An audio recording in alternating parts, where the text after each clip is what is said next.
Hello everybody, welcome back to the podcast. For today's guest, we have World of T-Shirts. Please welcome in. Hi, I'm the one and only World of T-Shirts. For today's co-host, please welcome in Mike.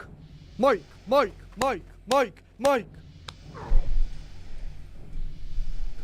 the way, Josh, can you please pull the mic closer to you so you can talk into it throughout the interview?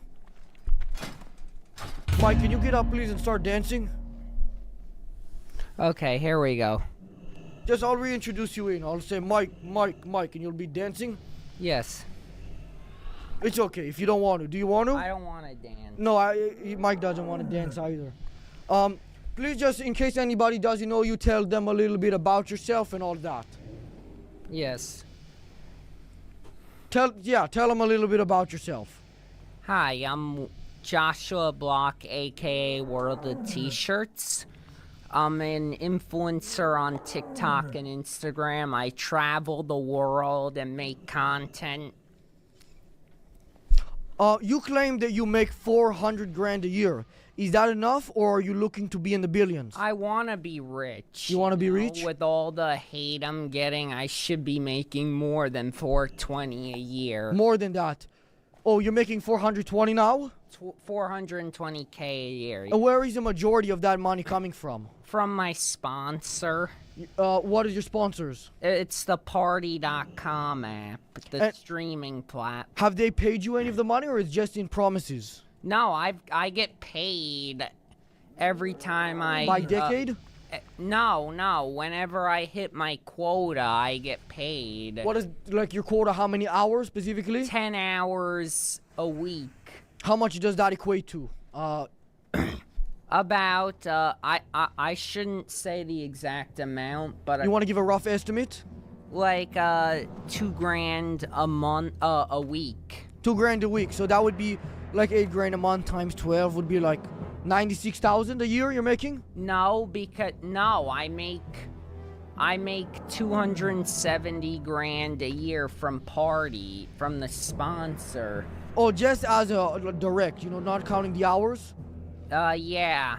But I make money from, cameos, my meet and greets in the East Village in Brooklyn, and from, merch sales. How much money would you like to have, and then you would become satisfied, you wouldn't want to make any more?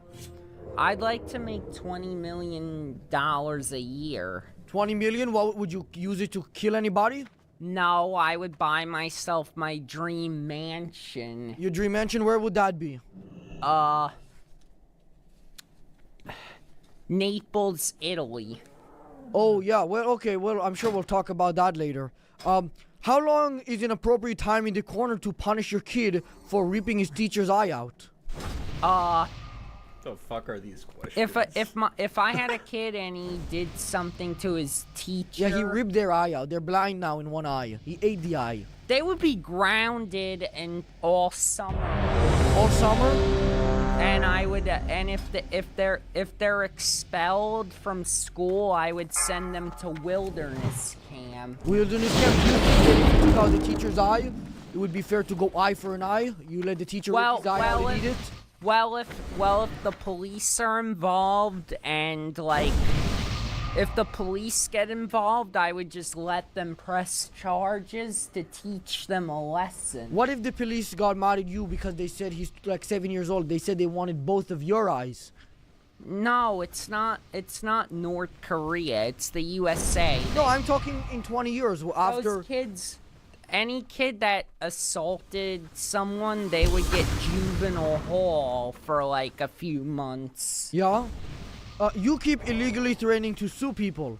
How will you react when the police show up to your house and put you in jail forever? You will never get out or see the sun again.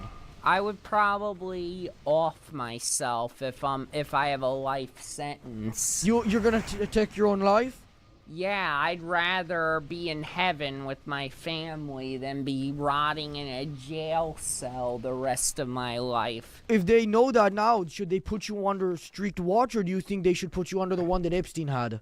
I'm autistic, wow. and if they arrest me, I'll just say that I'm being discriminated against. I don't think that will work. I think if you say that, they're gonna bash your head to the window.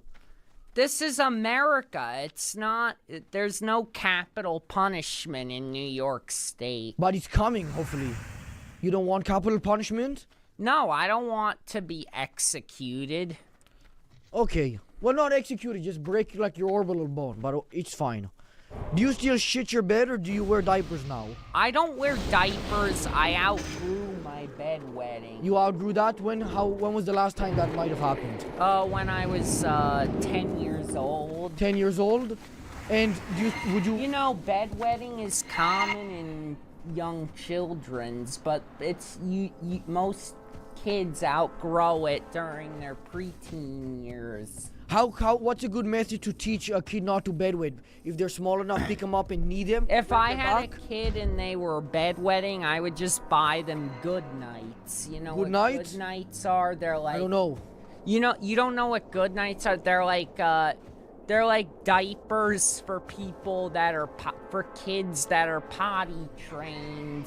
They wear them at night so that they don't wet the bed. What if you get a strong man, one of the world's strongest men, to take the kid and rip him in half? No, I don't want... If I have a questions? kid, I don't want to kill my kid. Why not?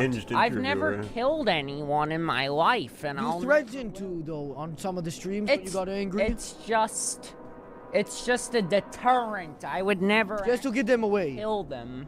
So it's not a real threat. You just want them to leave? Yeah, it's an empty threat. I would never actually murder someone. Is your content secretly Russian propaganda meant to sway Americans into supporting Russia? No, I've never even said the word Russia in any of my videos. There's one that you just said it now. But That's one for the books. I've never mentioned anything about politics or Russia in my videos. No, but indirectly you're doing it without talking about Russia. Maybe your videos are meant to make Americans dumber? I don't talk about politics. It doesn't have to be politics. Maybe you're encouraging people to drink and scramble their brains? What do you mean? I'm 23 years old. Like... What do you mean you're 23? I drink. Everybody my age drinks. Do you think you're an alcoholic or no?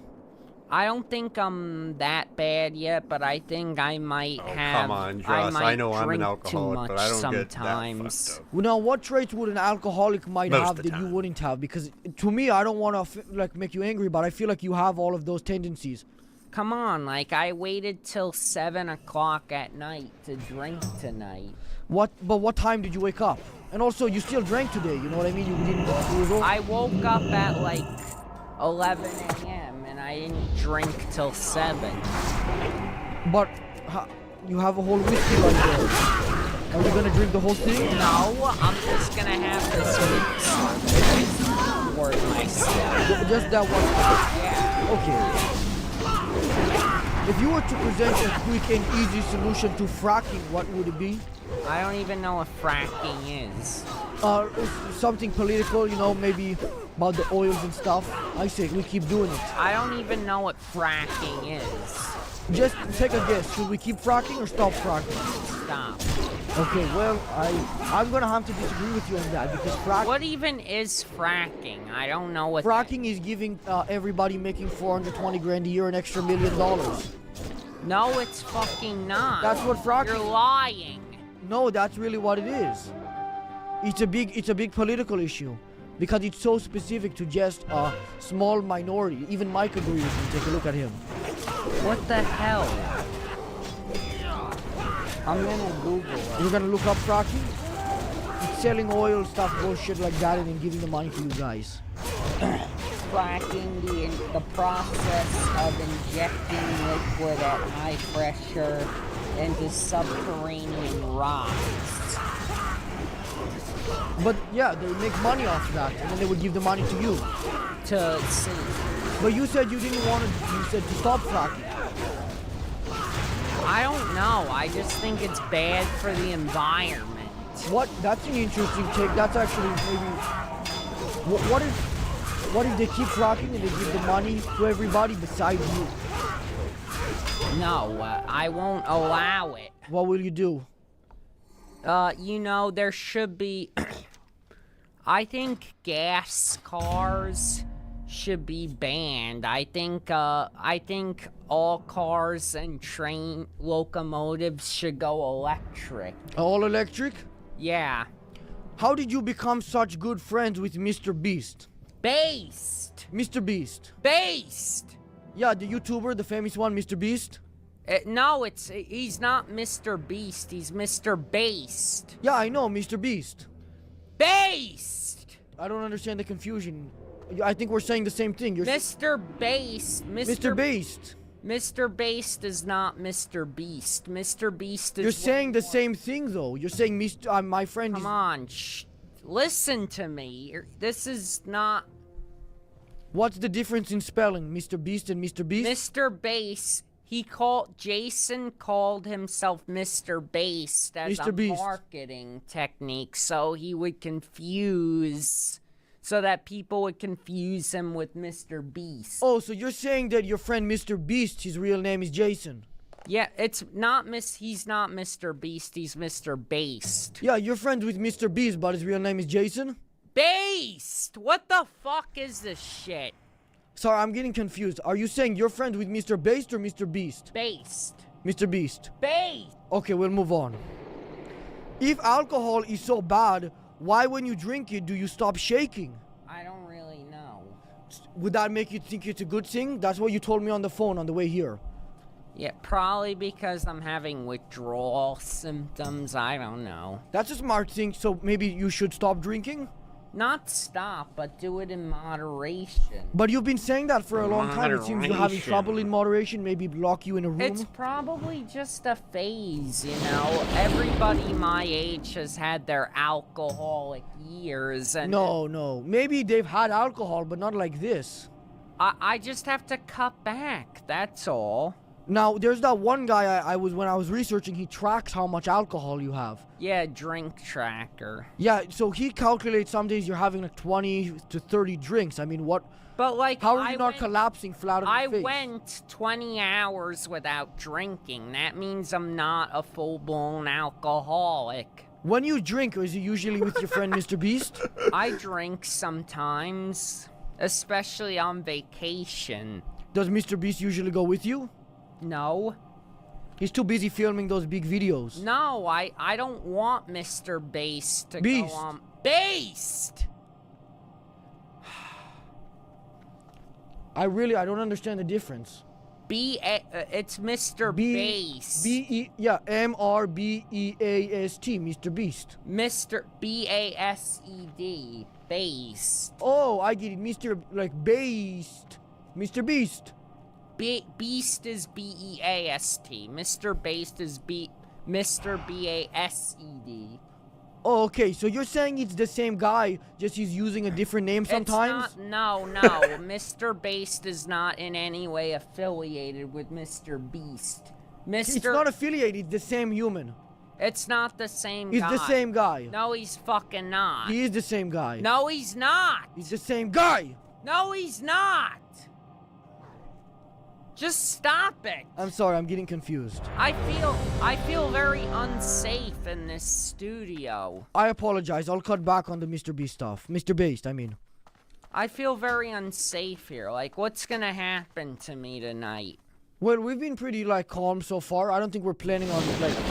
I would never touch, I guess. I know, like, I drink too much alcohol, but instead of, like, abstaining and being completely alcohol-free... I want to have a notebook. To track it?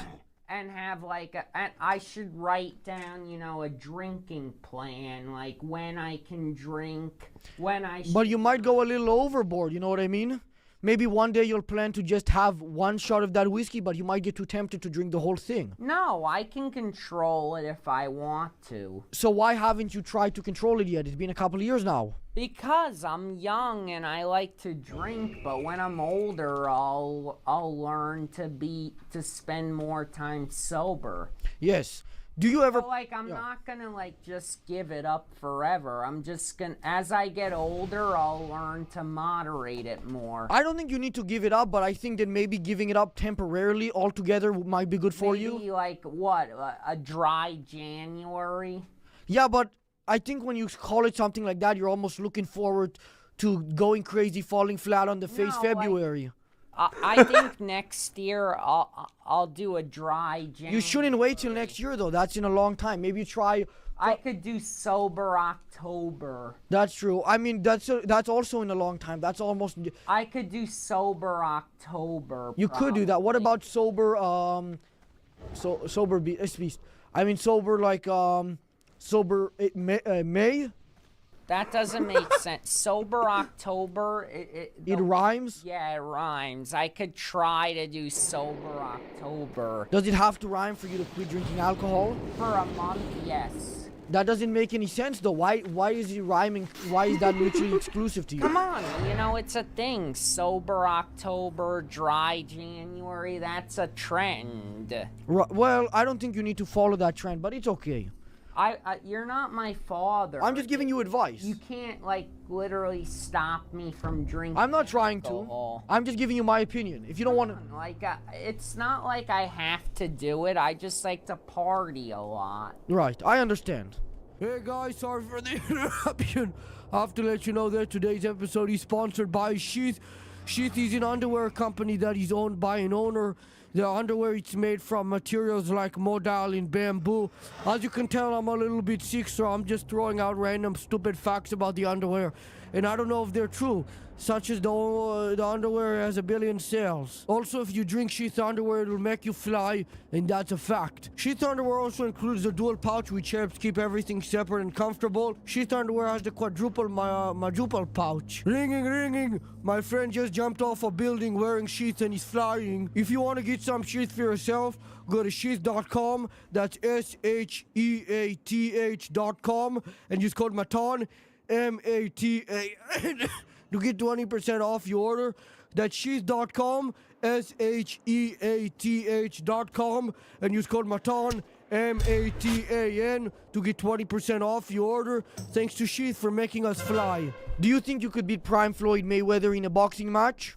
I highly doubt it. Why not? Why do you think so not? Because I'm 144 pounds and 5'10". You're taller and you weigh more than he did, or you weigh about the same as he did. He's like 5'1". Bro, that's crazy.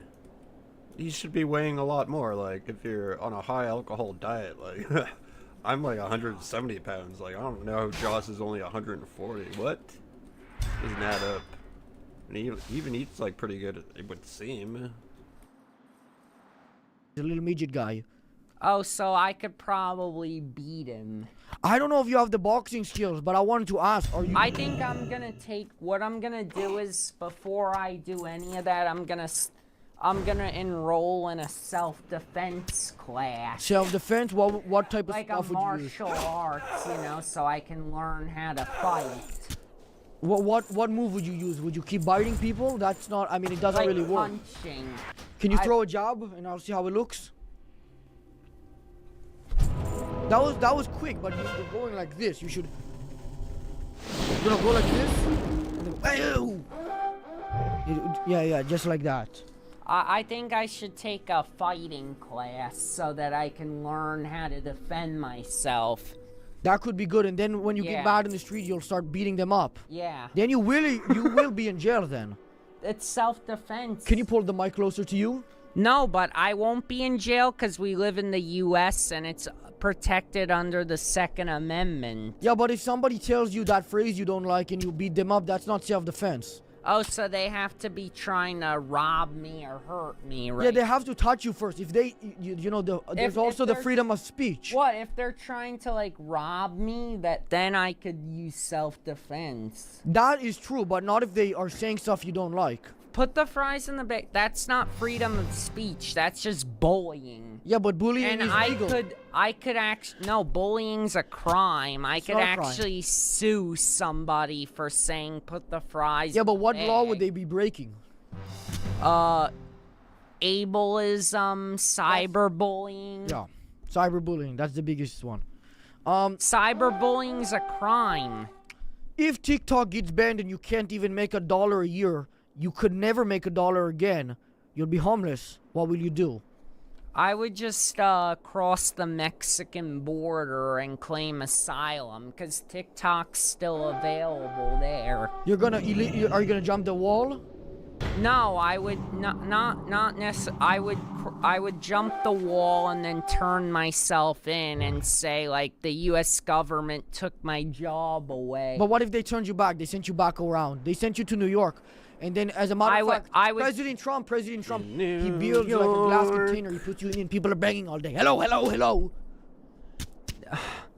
I would just kick the glass in. It's stainless steel metal glass.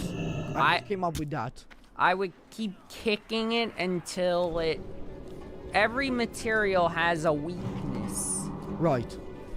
Nothing's completely indestructible.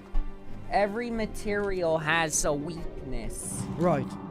I could just pour liquid bromine on it, and the metal. Yeah, but you're gonna be stuck. melt. You wouldn't have liquid bromine. You would be stuck in metal glass. I would make some. You have no resources besides food that they're dropping down. You get to eat it off the floor. Well, what I could do is I could use the bread and the juice to make alcohol, and I could put alcohol on the glass to eat away the material. That's interesting. Or you could just use the alcohol to eat away your pain in the glass. You know what I mean? I could pour the alcohol on the glass, and it would eat away the material. Now, I'm 17, so I've never drunk alcohol. Would you recommend that when I'm your age or 21, I should drink like you? You could. If you like to party a lot, you can't party sober. You can. Are you related to LeBron? No. Why aren't you LeBron? What color is LeBron? I'm not. LeBron playing the basketball? I don't even. Should the police arrest LeBron? What did he do? What does LeBron mean to you? Do you love LeBron? Do you know LeBron? I know he's a bad. What's about Let the LeBron? man You know answer that a about damn LeBron. question. Jeez. Didn't LeBron die in a helicopter crash? No, that was Kobe. That was about 5 years ago. He was a different Laker. Do you usually get them confused? It's a little tough to. Sometime, because I don't really follow basketball. No, I'm saying, do you usually get black people confused? Bruh. Do you ever get black people confused? I don't care if they're white, black, Hispanic. They're still people. So you're not racist? No. Okay. What type of punishment should somebody get for kicking a lady in the street right after calling a black guy the N-word and stomping on a random car? I don't know. I got pretty lucky, but like I think. You did that? No, I didn't say the N-word. I just stomped on the top of a car. But you also kicked a lady and said the N-word to a black guy. No, I didn't say the He did N-word. that. I just He did both of those in the things. nuts. A black guy? The guy was Hispanic. No, I think we're talking about two different things. You also had one. The guy was not black. No, a different time. A different day. You kicked you didn't kick him. I believe you said maybe the N-word on the phone to a black guy or something. I didn't say that on the phone. I guess maybe I read something said incorrect. no Is that wording of such vocabulary things. often or no? I don't say that. Why not? 'Cause it's wrong. Okay. What's the biggest thing separating you right now from the world's greatest philosophers? I don't know what you're talking about. Would you? I mean, some of the things you say are just so important. They have such a great meaning. It's really intelligent. I'm getting a call from the president of Italy. No, you're not. I am. Well, he doesn't say it's his name. You're not. It's That's his personal name. I'm gonna answer him. He wanted to talk to you. Hello? Do you want to talk to him, Josh? Who is this? This is the president of Italy. No, it's not. Yes, it is. No, it's not. Yes, it is. Why don't you believe him? I just don't. I am the president of Italy.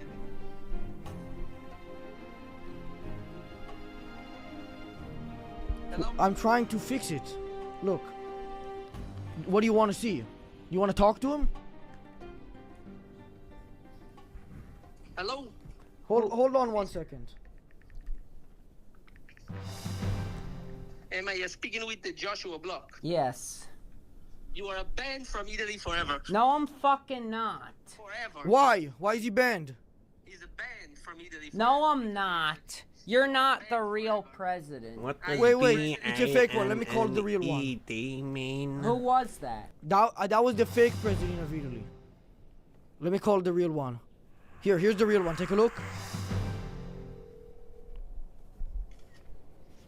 Here's the real one. Here's the real one, Josh. Do you want to talk to him? Hello? Is this a Joshua Block? You're the same person. The other guy was just doing an impression. Banned from Italy forever. No, I'm not. I have a U.S. passport. I can go Why- wherever I want. You come here with a passport, I will arrest you immediately. No, you won't. Why you hung up on him? Yup. But he was giving you the lowdown. He was giving you the breakdown. President Majora. That's who I was talking to now. No, you weren't. In Italy, it's the daytime. Oh, he's calling me again. Do you want to talk to him? No. Should I hang up? Hang up. He doesn't want to talk to you. You're a fraud. He said he's trying to get your passport back. Why did you have it in the first place? What do you mean? Oh no, he said this is the fake one again. Let's move on. The bullshit guy.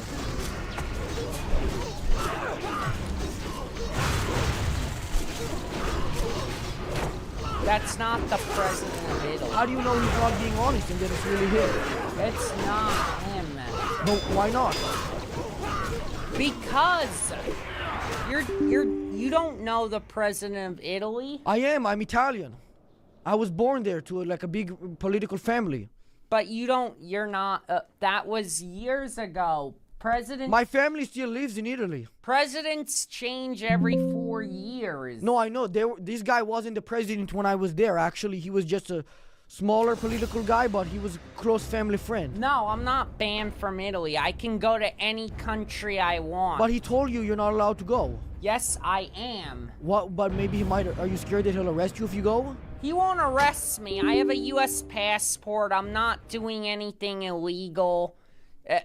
As long as I have a U.S. passport and I don't have the intent to live there without a visa, I can go. But maybe If I want to live there, I'll get a visa. I have to hang up on him. He keeps calling me back.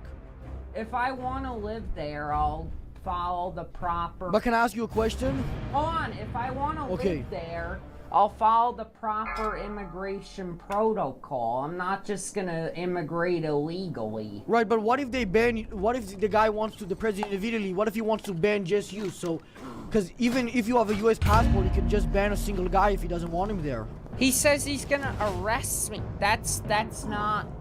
It's his laws. He creates the laws. It's not illegal. The president... There's the president, there's the judicial branch. In Italy, it's just the president. The president is not a king. In Italy, he's a dictator, yeah. there's Like North checks- Korea. There's checks and balances. Okay, well, let's move on. Let's just assume you're... I'm not banned from Italy, and that's not the president of I don't know. I'll take your word for it, but I'm not... So you don't know if it's him. I think it might be, but he might be calling me from a fake number, too. It's not him. You think it's an imposter? The president doesn't accept calls. He's very busy. How do you know? Maybe he's texting Mike. Mike, is he texting you? Presidents typically, figureheads or presidents don't accept phone calls. But I talk to him often. He's my best friend in the world. He's not the president. Get that in your head. Okay. First Andy Dick, now World of T-Shirts. Is my show just going to become me interviewing insane alcoholics? I'm not an alcoholic. I'm Neither is Andy Dick then.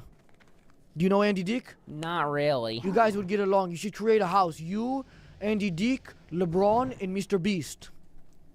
Yeah, I'm planning on getting a house in Naples, Italy.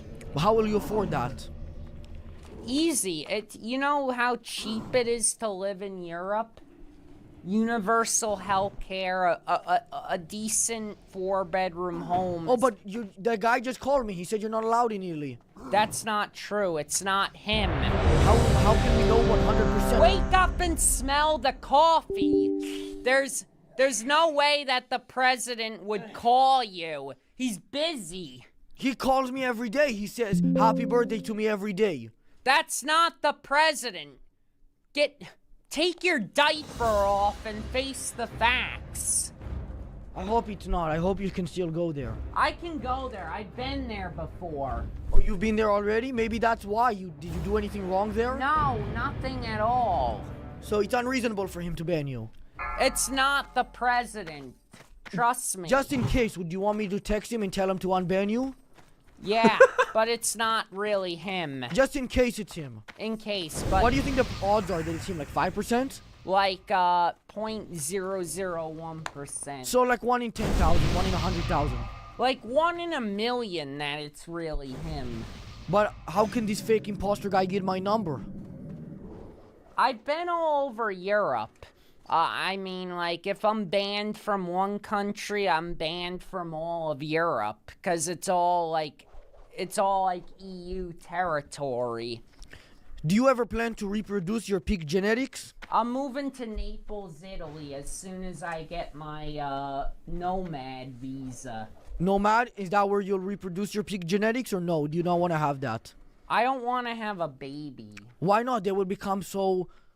Maybe later, but like right now when I have sex, I have to use a condom. Are you like having sex with hookers? If I marry a girl and I go to vacation and she and her water breaks. Can you talk into the mic, please? If I get a girl pregnant and we're in Italy and she goes into labor and she's birthed in Italy, wouldn't I be an an Italian citizen because the baby would, but not you. And the guy called me anyways. How? But you said he's fake. He's a phony. Would you like to beat him up? Yeah. But like, hold on. Like, if I go to Italy with my girlfriend or you have a girlfriend?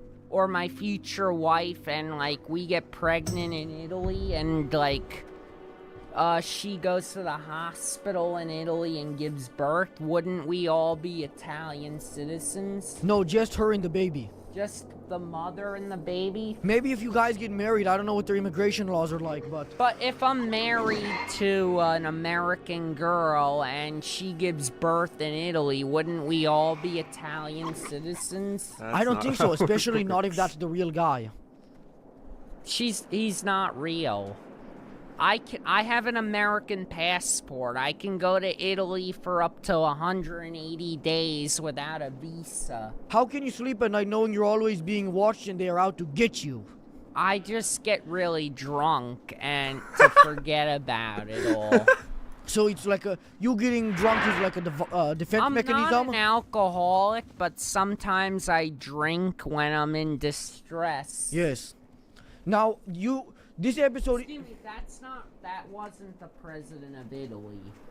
I'll take your word, but I don't know for sure. I'm not as knowledgeable on it as... It wasn't. For sure? It wasn't him. You're Because I've been to Italy before, and But you seem a little bit, like, stressed about it. I'm not stressed out. I've been to Italy, and I was not banned. But he sounded Italian. It's probably... You know, some people can mimic foreign accents. Oh, like people will do fake accents? Yeah, it's a phony. Yeah, that's not cool. I hate fake accents. Big fat It's phony. a phony. It's illegal for a country to ban someone based on their disability. No, but it wouldn't be illegal because he's creating the laws. Well, He's the president. It's not him. Oh, okay, sure. Trust me, it's not him. Oh, I will take your word for it. Good.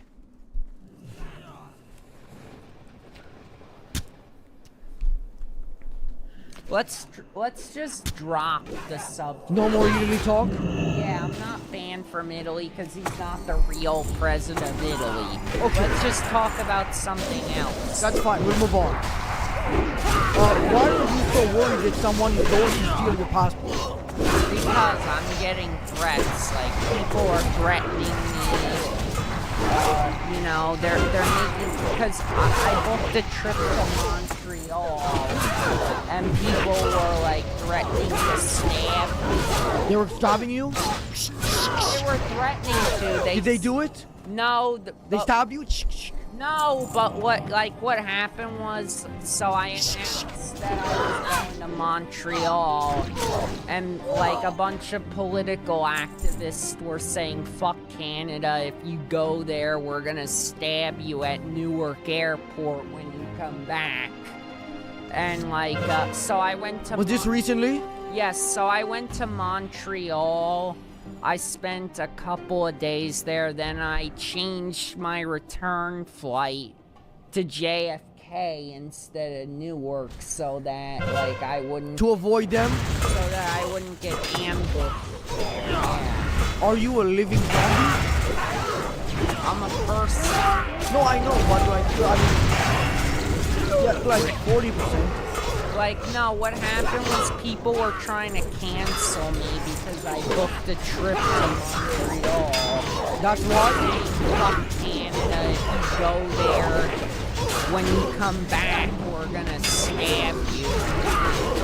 Wow, that's crazy. Because, you know, Canada and the US aren't on good terms, you know what I'm saying? Right. So a bunch of political activists were on me. They're saying if you go there, we're gonna stab you when you get back. When something smells so bad, does it make you want to get racist? No. Because by that standard, I'm about to get I'm real not racist. racist. No, I know, just as a reactionary mechanism. Something smells bad. You look the guy up and down and If determine what to something call him. smells bad, I'll just spray Febreze everywhere. What if you don't have Febreze on you? I'll just hold my nose until I'm out of that particular area. What if it's a guy who smells bad and he's running after you and he's quicker? So I'll be like, help me, call the cops. but the cops say he's allowed to do it. They say actually he needs to follow you. That's a crime. No, but the That's cops are allowing it. harassment. The cops say it's not harassment. They determine it's okay. Yes, it is. What if they say that it's not? They would never say that. I think you would be surprised. I heard somewhere that you only make 400 grand a year. How unfair is that? It's not fair at all. Yes. With my following, I should be making 20 million a year. 20 million. I mean, why? What do you think is the biggest thing stopping you from making 20 million a year, right? I don't know. I'm just unfortunate. I have to deal with all the harassment without any of the wealth. But 400 grand is a lot of money, no? It's more than tenured teacher. Teachers start at 70K a year, and once they tenure, they make about 140K a year. So I'm making more than teachers. Do you think you deserve more money than teachers? You're doing more for the world? Yeah, I'm doing more from the world. You know, I'm going all over the world. I'm making videos. I'm making videos in Manhattan, like... But why Manhattan? Why does you being in Manhattan matter? Because I'm educating people about New York City. I'm influencing people to come on vacation. You're giving them a sign, like, don't go to New York City. The people are crazy here. No, I'm just saying, like, I'm just influencing people to take a trip to New York. Is that more important than teaching children? It's... About as important. It's a it's all the same level. Career. Right. But like some people who live in like the Midwest or like in California, they've never been to New York. Right. But I'm just like influencing people to take a trip to New York. You know, they say if you can make it in New York, you can make it anywhere. Right. How many calories do you eat per day in alcohol? That's a good question. I don't even know. More than like 3,000? I don't know. 4,000? I don't know. 5,000? I don't know. 8,000? I told you I don't know. Stop asking me that. Sorry, sometimes when you get a little like yelling, I get hyped up. I think we're having a good time. Were you having fun there? Yeah. It's 1,700 hours somewhere. Well, it's nice to hear you were having fun. Are you basically a crazy animal who only acts on instinct? I'm not an animal. Fuck I'm a are these person, guys' questions? just This like guy is everyone wild. else. Yeah, well, we actually kind of went over something similar, so we'll just skip over that one. Are you still friends with Daniel Larson? Daniel Larson just got He's out now? Why? You think he's allowed to go to Italy? I don't know. Usually if you're a felon, you can't go to some country. But look what it says here, look. Oh wow, the president of Italy is calling. You've been banned from Italy. It says you've been banned from Italy. That's just a notepad. That's a factual dictionary. No, it's fucking not. Here, look, I'll give you the note if you want to see it. I have a U.S. passport. I can go to any country I want. Here is the note if you want it. Who created that note? You did.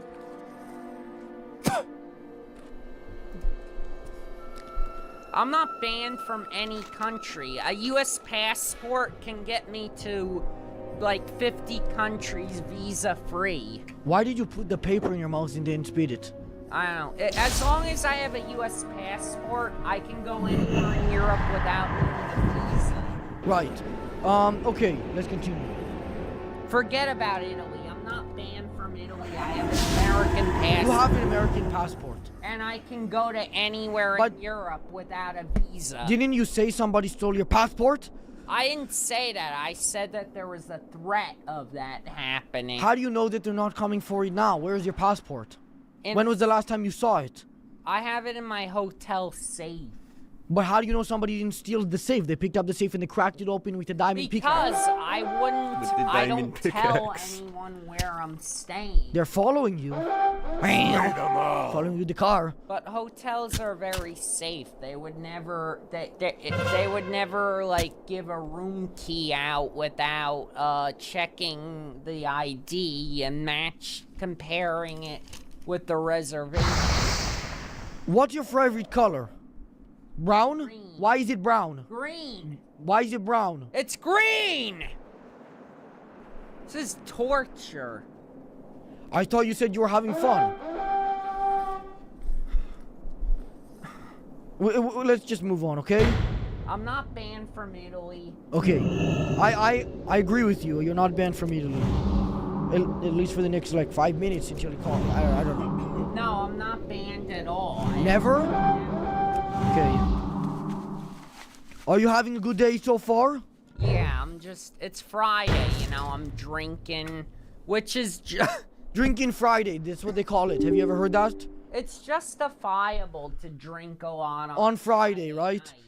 Yeah. Thursday, Friday, and Saturday. Do you know why- are drinking days. Do you know why they called it Friday? Every day is a drinking day, You're supposed my to fry your friend. brain with alcohol. You gotta up those numbers, Yeah. Joshy I love boy. alcohol. Right. I don't love it because I'm, underage, but I want to drink as much as you when I'm older. We could go to a bar and You'll go to a bar with me when I'm older to drink some alcohol? When you're 21, I'll buy us both a beer. Oh, it's on you? Yeah. I appreciate that. Thank I'll you. buy my drink and I'll buy your first drink. Yeah, that's cool. I'll let you know. That'll be in a couple years, but How old are you? I'm 17 right now, but next month I'll be 18. Oh, so you have a long way to I go. have many years, yeah. You have to be 21 to drink in America. Right. So you have a long way. You're way under 21. I'm pretty far off. Yeah. Maybe we can speak again about it in You a could couple get years. a fake ID, you know. But then they might arrest you if you for buying the alcohol for the underage, and the bar will get They in would trouble. arrest you if they realize your ID is fake. But if you can ask a question, if you bought it, they might arrest you, and then they might actually get rid of your passport, and you might really be banned from Italy. So wait till you're 21, so I don't get banned from From Italy? countries. Yeah. Yeah, because if you buy an underage person alcohol, you know what's They the... could, if you have a. They'll ban you from Italy for that. I know, if you have a felony, your passport would Right. be validated. Yeah, you'll never go to Italy again. Yeah, if you can't, not just Italy, you can't go anywhere. Anywhere? What about to a different state? Is it allowed? Yeah, but you can't leave the country. Once you're a felon, they invalidate your passport. Right. You can't, it's not just This Italy. video you is can't cooked. leave the country. Yeah. Yeah, I understand. I'm reading Twitch chat, by the way, Who is Jared. that guy in the plague mask? Oh, I've got it on my cell What phone. happened? There's some guy in a plague mask. Put the fries in the bag. Put the fries. Ah! Put the fries in the bag. Get him away! Who's that? Get him away! I'm scared. Get away. Get. Put the fries in the bag. Put the fries in the bag. Oh my fucking god! In the bag. Oh my fucking god! Put the fries in the bag. Put the fries in the bag. Get him out! Get him out of here! Get them out of here! Please! Put the fries in the bag. Put the fries in the bag. I can't! Get him out of here! Putting the fries in the bag. This Matan video where he interviews Josh. I'm scared.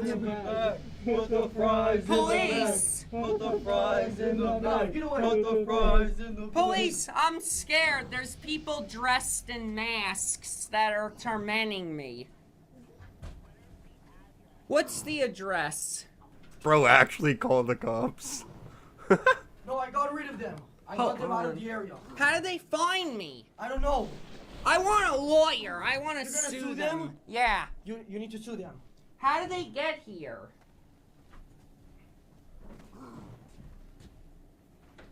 You wanna fight, bitch? No, I got rid of her.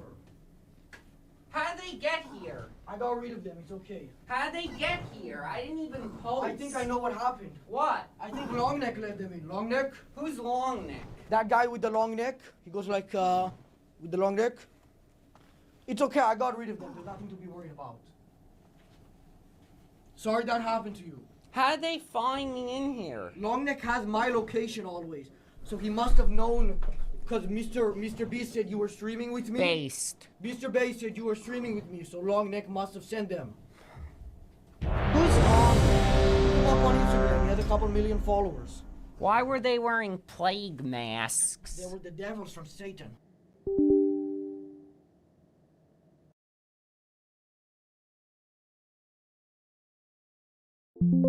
Joshua Block wanted to be famous on social media. It was always my dream to become famous on a social media app. And while he managed to achieve his dream, it also resulted in him turning into a raging alcoholic who constantly crashes out in public. Shut the fuck up! I'll sue you for millions of fucking dollars! Chases people down on the streets. No, Josh! No, get over here! Josh, get over here! And destroys random cars. Now, if you're not familiar with who Joshua is, he might come off as just another douchebag content creator like Johnny Somali, Jack Doherty, or Neon. But unlike those guys who thrive on being obnoxious for clout, Joshua's situation is just plain sad. He's ruining his life at record speed, all while uploading every second of it to the internet for everyone to see. Hi, I'm the Internet Anarchist. I create weekly YouTube documentaries, and today we'll be diving into the tragic downfall of Joshua Block. How he went from a hard-working young man with big dreams to a world-famous influencer to now a hopeless drunk who's the perfect target for trolls. He is by no means a good person. He's pulled off more controversial stunts than most creators could ever dream of. But as you'll see by the end of this video, Joshua's descent into madness is largely fueled by enablers, clout chasers, and leeches who profited greatly from his downfall. Joshua Block, also known as World of T-Shirts online, had a rough start to life. He was born with autism, which made it difficult for him to understand and interact with those around him. However, he did not let this stop him from working hard in school and trying to do better in life. Unfortunately, when he was just 14 years old, he also lost his mother to cancer. This was a devastating loss, one that he never truly recovered from. It was so sad. Like, why?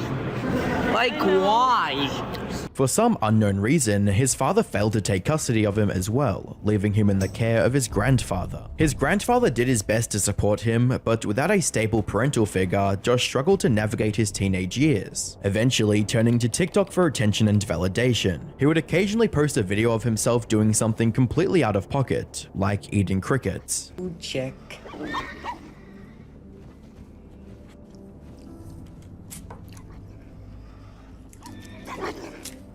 But his proper TikTok career didn't start until he uploaded a video captioned, "When McDonald's gets my order wrong," at the height of the pandemic in September of 2020. It was a simple video of him badly lip-syncing to a song composed entirely out of swear words. From there, he continued posting on the platform almost daily, and even made a video promoting the variety of content on his account. World of T-Shirts is one of the few variety accounts on here.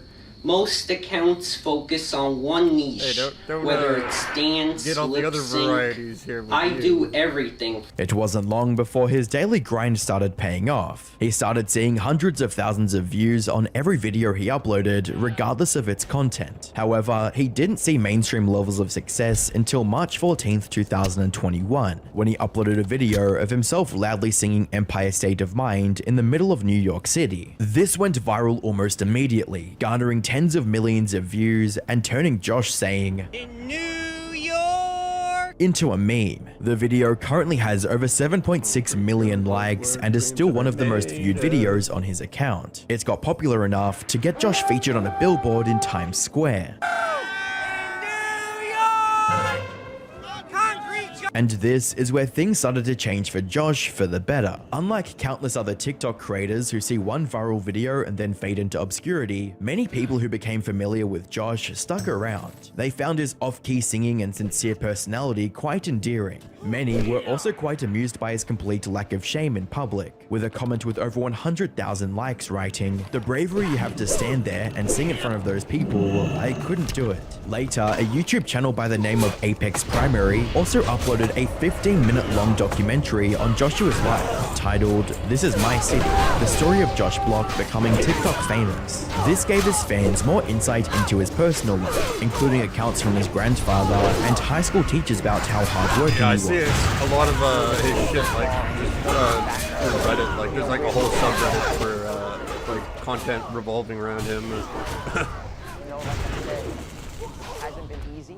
You know, for him, he's been dealt some. I've known him since like the Michael Quinn arc, where that was his. This documentary also revealed the meaning behind his unusual username on TikTok, World of T-Shirts. Apparently, before he started making videos, Josh was big into photography. During high school, he wanted to make money off his hobby, so he started a business selling T-shirts with his photos printed on them. He named this business World of T-Shirts and created a TikTok account for it, which he later ended up repurposing for uploading videos. Josh also revealed his ultimate goal in life in this documentary, stating that he doesn't want to do a normal job. Whether it's continuing with the influencer career or starting my own business, I don't want to work for someone. I want to be my own boss. Luckily, enough people stuck around after his viral success to make this dream a reality. Unfortunately, this also marked the beginning of the downward spiral that destroyed his life. It started with him coming up with a clever way of monetizing his success. You see, unlike platforms like YouTube or Twitch, it's very difficult to make any significant money by just posting videos or live streaming on TikTok. So, in May of 2021, Josh started charging people $50 for photos and videos. Make sure, okay? I'm reliable. I'll do the video. This damn fucking shit keeps crashing. I need to find like a fix for this. Cash, I don't have Venmo. I have cash. New York, concrete jungle where dreams are made of. This rubbed people the wrong way, who now saw him as a sellout, saying that Josh had, quote, become evil and that fame had gotten to him. Someone even secretly recorded him walking somewhere and posted the video with the caption, "Guys, don't tell Joshua," insinuating that he'll come asking for money if he found out. However, the backlash for this was quite minimal, since just as many people came to his defense for trying to earn a living doing what he loved, stating, "Get your money, Josh." And people have just been using him for free clout, so making money out of this is good for him. Love it. However, However, the support vanished quickly when Josh proved that there's no line that he won't cross for content. In June of 2021, a video of him came out in which he threw a fish on the ground and then stomped it to death. I'm smiling at the sorry camera. As you can for imagine, this was extremely stomping on that disturbing and left fish. even his most loyal It was fans wrong in of disbelief, me. ultimately transforming into the first I big get, controversy of Josh's online career. I got And how removed, did but he I deal didn't with the get the backlash? By giving a half-assed apology.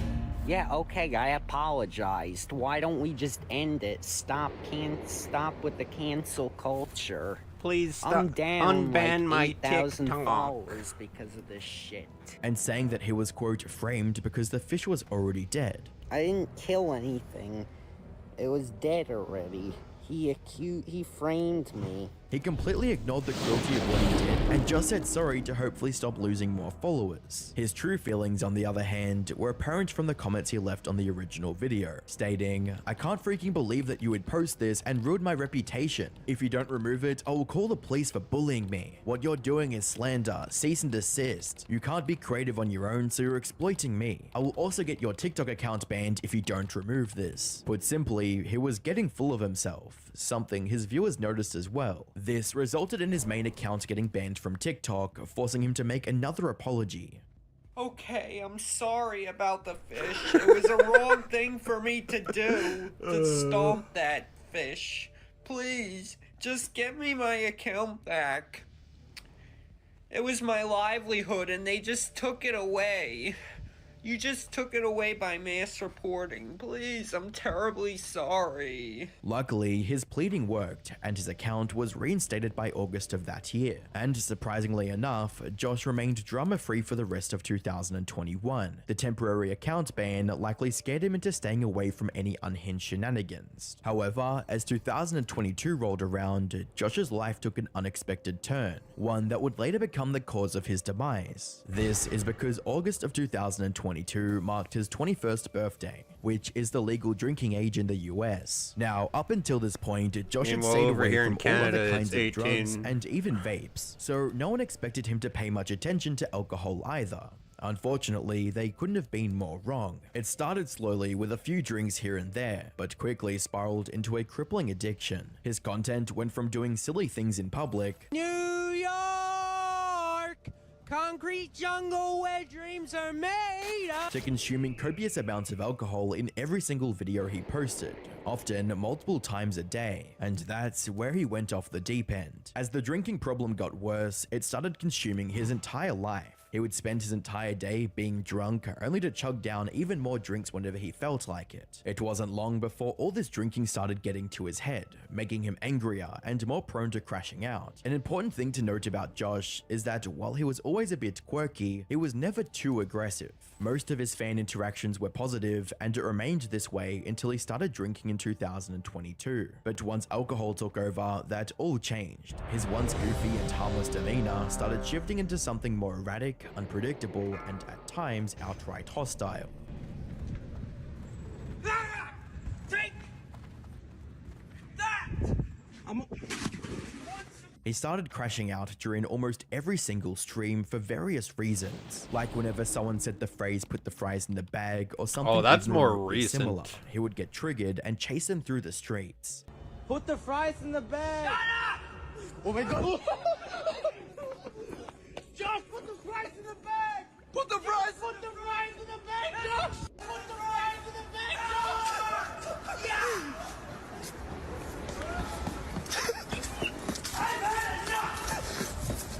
The reason he took so much offense from this seemingly harmless phrase is that, in his mind, it's a way for people to call him poor. Why do you get so triggered by that phrase? Because I know what it means. It's a fancy way of calling someone poor. By saying put the fries in the Yeah, bag? Is it?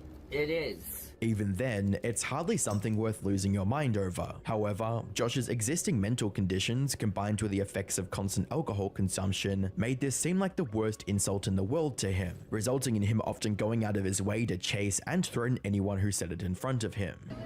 Josh, put the fries in the fucking bag. You put the fries in the bag. I'm gonna kick your butt! But this was only the tip of the iceberg. In one instance, Josh went to Times Square in New York with his trusty hat and proudly claimed to be the captain of the city. I run New York. I'm the captain. I run the city now. Me. This is my city. I'm the captain of this ship. This wasn't his first time making such a declaration, and likely wasn't going to be the last. Now, if he had posted something like this just a year ago, most people would have laughed it off as yet another silly and fun thing he came up with. But by this point, most of his fans knew about his alcoholism problem. They quickly realized that these were nothing more than the ramblings of a drunk man, with one of the top comments putting this into words, reading, "I think he had too much to drink." Unfortunately, this was one of his more tame outbursts. The alcohol was decimating his mental stability, causing him to lash out at everyone around him, and even going as far as calling people the N-word without a second thought. That's where, is he gonna say it? This is like the first way I found out about him was like one of his crashes where he's like saying the N-word, he's like, there is literally hours of footage showing him flipping out at someone, swearing at them, and chasing them in the streets. And while some people still find this hilarious, like this one person who posted a comment under his compilation stating 58 minutes of pure gold, many still recognize what his situation really is, incredibly tragic and sad. With one person writing, "I just recently started the road to recovery from severe alcoholism, and watching Joshua deteriorate while people encourage and laugh at it has been pretty sad." Another person shared a similar sentiment with a personal anecdote, stating, "This is really sad. I know a girl with autism who acts exactly like this. Even the pattern of speech and facial expressions are identical. People like this really need a good influence and a little guidance to flourish. The girl I know has an okay support system and seems to be doing well. This poor kid has been failed by everyone." Sadly, this empathy from some of his fans hasn't stopped him from doing things that are just plain wrong, from kicking strangers in public to wishing that his cousin, who was trying to get him into rehab, died from cancer, in texts reading, "F you, you cheap bastard. I hope you get cancer and die, just like my mother. You don't deserve the right to live." Worst of all, his alcoholism led him back to his old, messed up behavior with animals. Originally, the backlash from the fish stomping incident was a wake-up call for him. He tried to ignore the outrage and ended up getting his account banned. This made him actually a regret his Wikipedia actions, which is likely why about Josh Block, and like there's like a section where it's like Frankie the dog. This is Josh's sworn enemy. Found that shit hilarious. He never did anything harmful to animals again. That is, until he started losing himself to drinking, and went back to threatening violence against cats and dogs. Let's stomp on a bluegill later. Let's do it. Can I take a picture? Or a cat. Can I take a picture? If Mr. Beast harasses me again, I'm gonna finish off his dog. Fortunately, aside from forcefully pushing away a cat one time, he hasn't had the chance to do something truly horrific yet, which is definitely for the better. That being said, there is something that I haven't mentioned till now. Something that takes Josh's story from unfortunate to downright tragic. You see, while we can attribute most of Josh's terrible behavior to his alcoholism, doing so doesn't show the full picture. In reality, his drinking spiraled out of control because the people around him did everything they could to both provoke and enable it. And the two enablers that played the biggest role in Joshua's descent into madness are Michael Quinn and Mr. Beast. The first of these was Michael Quinn, who met Josh somewhere in late 2022 and quickly proceeded to become his manager of sorts. Michael would take him to parties and show him how to drink. Yeah, I got what's his name? I got Widows to play it actually the other day. Take him to casinos to encourage gambling. Bringing my pal to a casino for the first time. And just constantly film him, all while enabling him to indulge in other harmful activities like smoking. Over the course of the next few months, Michael manipulated Josh into thinking that he had his best interests in mind. Josh is me, Michael Quinn, no one else. No one else, tell him. No one else. Michael Quinn is my mentor. See that? What made these interactions even more bizarre was the massive age gap between them. Michael was somewhere between 40 and 60 years old at this point, while Josh was barely over 20. This made many fans suspicious of Michael's Michael's true intentions, with one person going as far as accusing him of grooming Josh. Fortunately, Josh did manage to escape Michael's clutches eventually, but what should have been the chance for him to better himself ended in disaster, because not long after distancing himself from Michael, Josh fell into arguably worse hands of Mr. Based. Calling him a bad person would be an understatement. His real name, Jason Itzler, is an ex-felon who was once nicknamed the King of Pimps. In 2021, he was convicted of smuggling Schedule I hard drugs into the US and had to spend 7 months in jail. After getting free, Jason started operating one of the largest escort services in New York, while disguising himself as a paralegal in an attorney's office. He later created an online persona called Mr. Based, and that's the version of himself he used to get close to Josh. My name is Mr. Based. I'm the world's greatest streamer. Why is this group walking past me? Let's go. Who are you guys? Scram! Who are you guys? Scram! You scram! You scram! How did you get so loud? And who are you, sir? Who are you? Everyone run! Mr. Based on YouTube! From there, he would begin to use Josh for content, by constantly featuring him on his streams and filming his crash outs just to keep the views and subsequently the money flowing. You're a fat fuck. No bad words. I'm from Brownsville. No You're bad words. Done. You fucking loser. Ashburger. You're a retard. You mess with. You're a peasant. I make $5,000 a month, bitch. And just like Michael, Jason... He's lowered down. That recent interview, it was calculated he makes $2,000 a month with the whole party deal. hasn't shied away from supplying Josh with all the alcohol he could ever need. Oh my God! He just threw his drink on me! Alright, now you've got problems, young man. Get over here! In November of 2024, YouTuber Alex Novel posted a nearly 2-hour documentary diving into the life of Jason and his relationship with Josh. Near the end of this documentary, Alex managed to get a confession from Jason about his true intentions regarding Josh on call, and it boils down to Mr. Based waiting for Josh to die or become irrelevant just so he can inherit some of his audience or make money off them. The past week with Josh has just been so busy, and look, the money's great. I'm not complaining about the money, but eventually this whole Josh era is going to end. He's going to move on soon and be done with me. I feel it, you know? No, I get what you're saying. I'm like a psychic. You know, I can feel this shit coming. I can't wait to be done with this kid, honestly. I know the content is great, but Josh's audience has to see how I'm so much more interesting than him, right? Like, they get that Josh is boring without me now, shouldn't they? You think I could get like 1/10 of his followers to stick around and pay? I think so, yeah. I mean, they're already paying you, aren't they? He is blatantly taking advantage of a vulnerable young man without a hint of remorse, and Josh's audience hates him for it. What's even more sad is that Mr. Bass knows exactly what he's doing. He's convinced Josh that he's the only person who knows what's best for him, so any attempt from the audience to convince him of Mr. Bass' manipulation has ended up being completely futile. Mr. Bass, how does it feel to exploit a young, disabled person like Josh for abuse? Disabled? Just go to rehab, just go to rehab, Josh, go to rehab, Josh. Disabled? Go to rehab, Josh, go to rehab, Josh, go to Disabled? rehab, Josh, go to rehab, Disabled? I'm gonna fucking ruin you! Now, some might argue that this still doesn't absolve Josh of everything he's done, but seeing the type of people who've been exploiting Josh for multiple years now, it's no surprise he ended up like this. And sadly, things are only getting worse. Nowhere is this more apparent than his latest trip to Japan, which could have easily ruined Josh's life forever. It was supposed to be a completely normal Japan trip, with Josh walking around the cities, trying the local cuisine, and the usual. But as you might imagine, it was anything but normal, with Josh calling a local taxi driver an immigrant F-word, You immigrant fuck!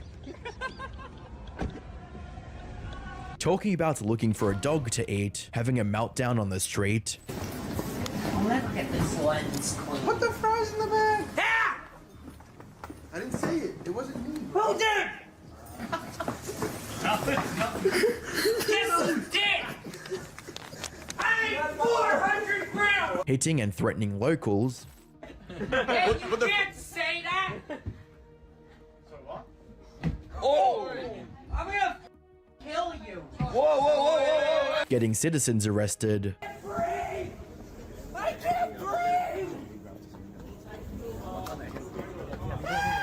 and finally getting handed over to the police. One wrong move and he could have easily ended up like Johnny Somali, trapped in a foreign country because of his antics. Fortunately, he was let go with just a warning, and unlike Johnny Somali, who would have tried to push his luck, Josh made the right decision and returned to the US immediately. Sadly, avoiding Japanese prison doesn't matter one bit when he's already speedrunning the destruction of his life. After years of constant drinking, Joshua is on the brink of complete physical and mental collapse. He's severely depressed to the point of trying to end it all by jumping onto train tracks. Have a seat, bro. You don't want to do this, bro. You're okay. He's also starting to show signs of schizophrenia, like hearing phantom voices. Who said that? Not to mention his physical health, which is just as bad, if not worse. So, is there any hope left for Joshua's survival? In theory, yes. He still has the option to quit everything, go to rehab, and turn around his life for the better. Unfortunately, figures like Mr. Based still have a chokehold on his decision making, and him quitting content creation to pursue a healthier lifestyle goes against everything they want. And if that's not bad enough, he's now hanging out with the likes of Jack Doherty as well. So while he has the chance, it would take a miracle for him to actually turn things around. Well, you just leave it on that very short, abrupt note.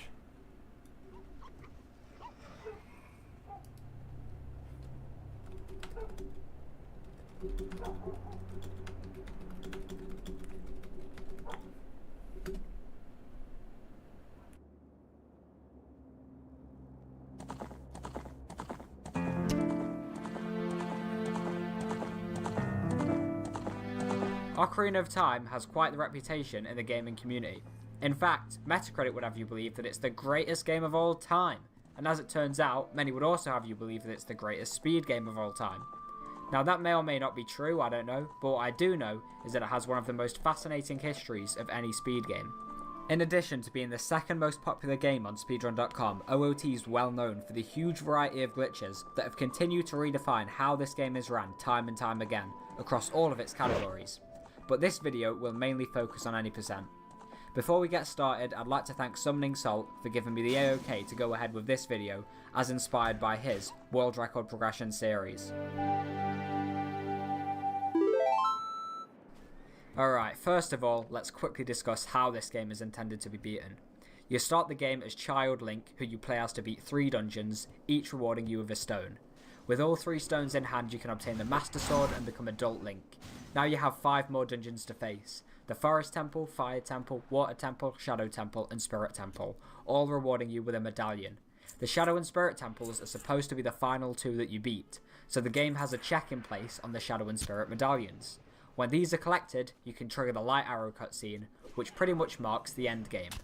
In the Light Arrow cutscene, you get given the Light Arrows, needed to kill Ganondorf, and then head over to Ganon's Tower to finish the game.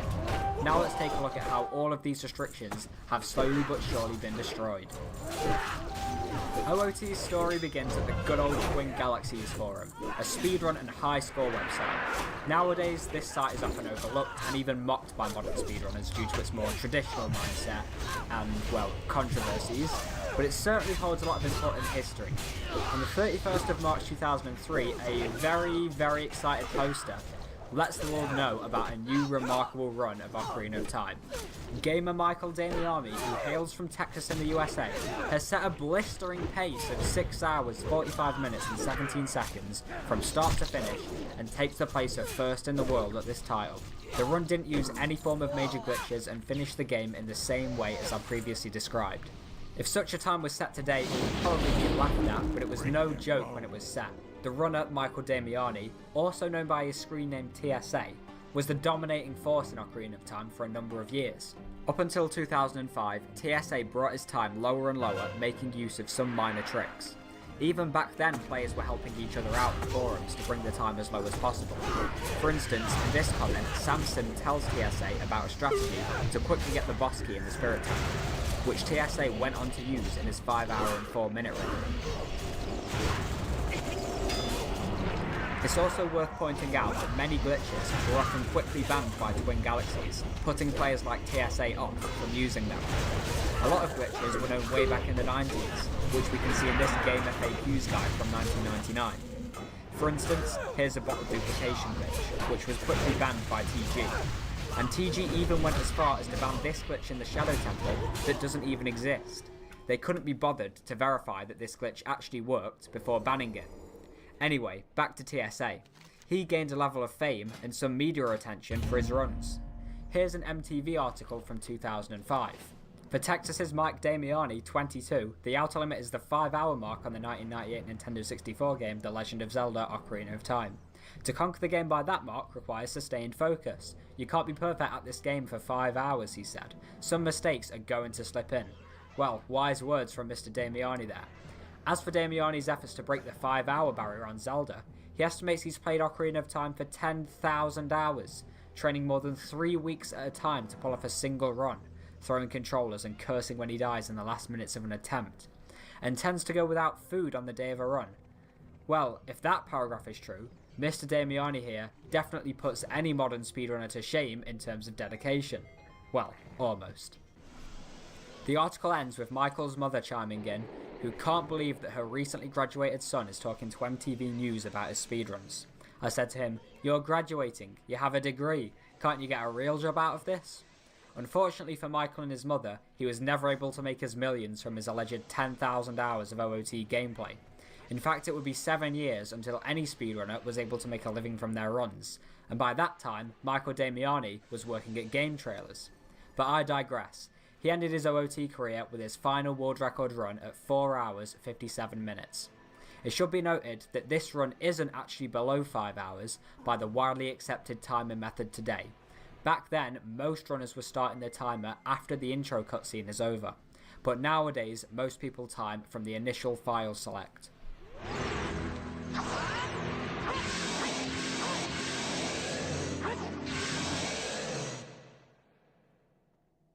TSA may have left his mark on OOT as a runner, but back to the graphic from earlier.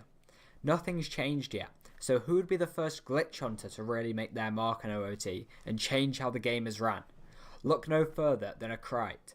In 2005, Akrite discovered what could be considered the first major skip in OOT, Trial Skip in Ganon's Castle. This video from Chizo Man demonstrates Akrite's discovery. By using this almost, you can perform an acute angle clip through the wall and then access a loading zone from out of bounds, skipping the bulk of Ganon's Castle.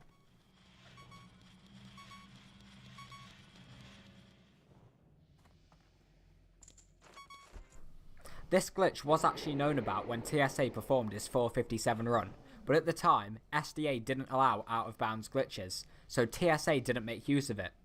Despite this, in February of 2006, Mitijitsu, also known as AKA, became the first person to beat TSA with a run of 4 hours, 40 minutes and 32 seconds. This run was not considered to be the same category as TSA's runs, because it made use of Akrite's trial skip, using out of bounds. Sadly, nothing seems to be left of this run besides some dead file footlinks, but anyway, much credit to Akrite for being the first person to start paving the path forward in OOT's major skips. But actually, this wasn't much compared to what another pair of glitch hunters were about to find. Let's turn our attention to the Zelda Chaos website, which documents glitches and was founded in 2001. In 2005, a glitch called Gerudo Child was submitted to the website by 2 users going by the name MM and AT. The glitch involves using a bomb to damage boost past the Gerudo Gate, allowing you to get to the Gerudo Fortress early as a child. Now by itself, this was not a very useful glitch, but a user called Mochox on the SDA forum discovered 2 more glitches in late 2005 that made this very useful. He explained how it was possible to enter the Haunted Wasteland early as Child Link using this out of bounds trick.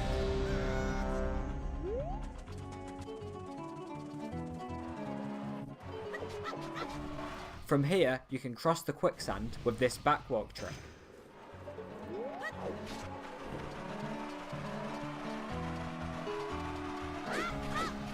And what all of this ultimately means is that you can access the Spirit Temple early, which if you recall is supposed to be one of the final 2 dungeons.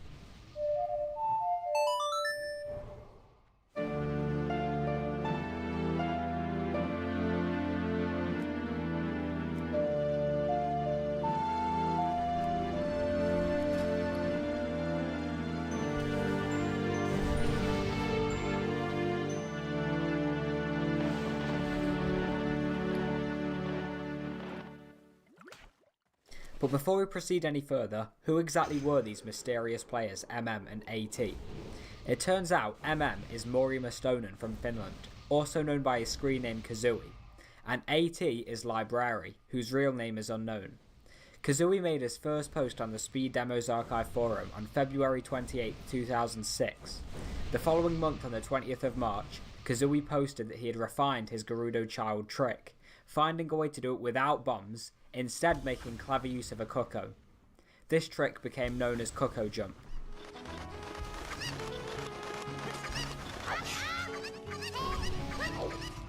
To perfectly complement Spirit Temple Early, Kazooie posted another big discovery on the 3rd of March 2006, this time Shadow Temple Early. A damage boost from a bomb is used to access this high up area around the graveyard. You can then walk across this seam until you get up close to the Shadow Temple entrance. From here, mis-Edventures discovered that you could side hop down to the Shadow Temple entrance, and the physical door to the temple will not load in, meaning you can just walk straight inside. The smart ones out there will have already picked up on the implications of these two glitches. Since the game only checks for the Shadow and Spirit medallions, you can skip completing the previous 3 dungeons by glitching to the Shadow and Spirit Temple early. mis-Edventures was the first person to discover this 3 days after Shadow Early was found, and it was with these new discoveries that the Japanese first got their hands on the OOT record. Runs with this new major skip route were commonly referred to as 5 boss edition runs within the Japanese community. A Japanese player known as 7 Blanks set 3 records with this route. This archived Japanese page documents his world record times, which he took as low as 2:51.54 in January 2007.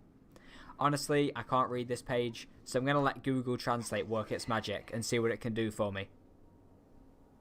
Well, I suppose it's not too bad, but Google Translate interprets this page about as well as a weeb interprets a subbed anime, and the same story goes for this page, which gives a commentary on the run. But if you can read Japanese, then feel free to give this a read. Believe it or not, by the time 7 Blanks took the world record for Japan with Shadow and Spirit Early, another even more broken route had already been theorised by a Krite 6 months prior, a route that could have been faster. So what is this route and why was nobody using it? Let's take a look at the video a Krite uploaded on the 27th of July 2006 and see what he discovered. The video starts with a Krite showing his inventory. Nothing interesting about it at the moment, but we'll get back to it later. The first thing you'll notice is that a Krite has a bottle on the B button. Interesting, because usually the B button is only used for swords. He then puts down the Master Sword to become Child Link, and then immediately picks it back up again to become Adult Link. Suddenly, he has the light arrows on the B button, despite never obtaining the light arrows before. By obtaining the light arrows early, you can skip the Shadow and Spirit medallions as well as the light arrow cutscene. But how did a Krite do that? This glitch is known as Bottle Adventure, and it was originally discovered by Kazooie and Library. Bottle Adventure is a somewhat complicated glitch, and I don't want to go too far into the technicalities of how complex glitches work, but I will give you a simplified explanation.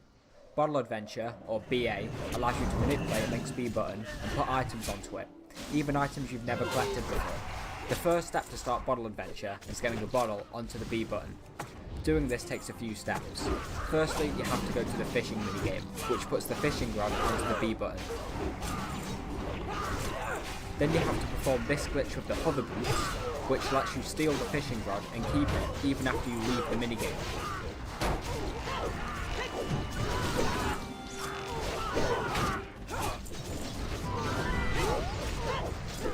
To skip past some technicalities, you can then pause and unpause the game after climbing this ladder, and a Deku stick will be placed onto the B button. Now you can perform a bottle duplication glitch to duplicate a bottle over the Deku sticks on B.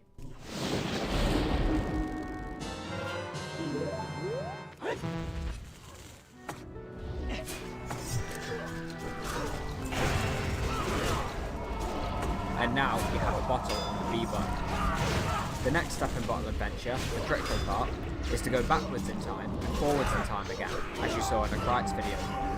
When you go forwards in time, the game checks adult Link's equipped bottles and updates them, because their contents may have changed whilst you were playing as child Link. But the developers never expected you to have a bottle on the B button, so the game is not properly programmed to update bottles that are on the B button. What ends up happening is that the game looks at child Link's C right button. Whatever is on C right will point to somewhere in Link's inventory.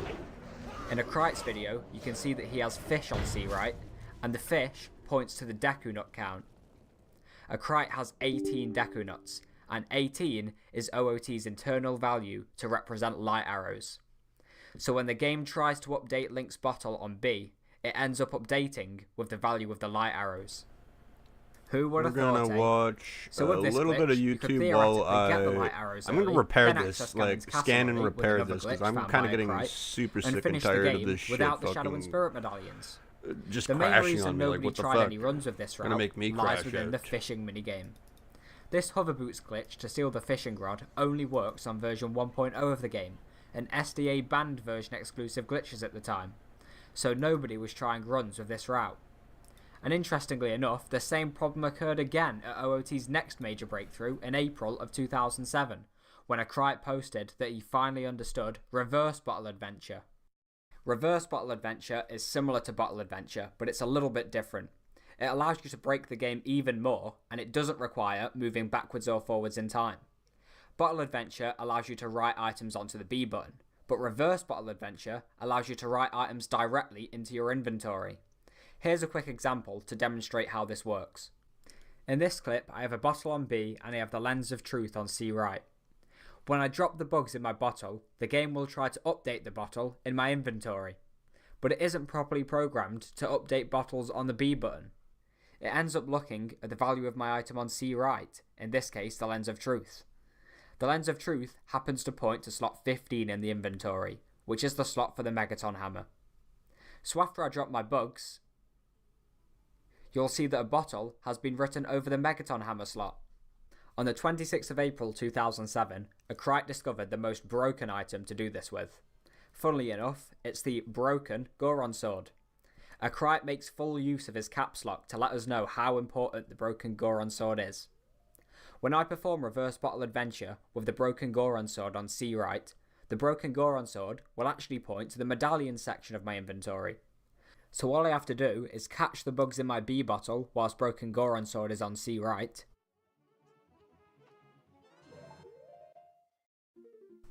and boom, the forest, water, shadow and spirit medallions have all been written into my inventory. I've kept these explanations as short as possible for the video, but if you want a more detailed explanation, I'll have some links in the description. Anyway, looking back to the graphic, it now looks something more like this.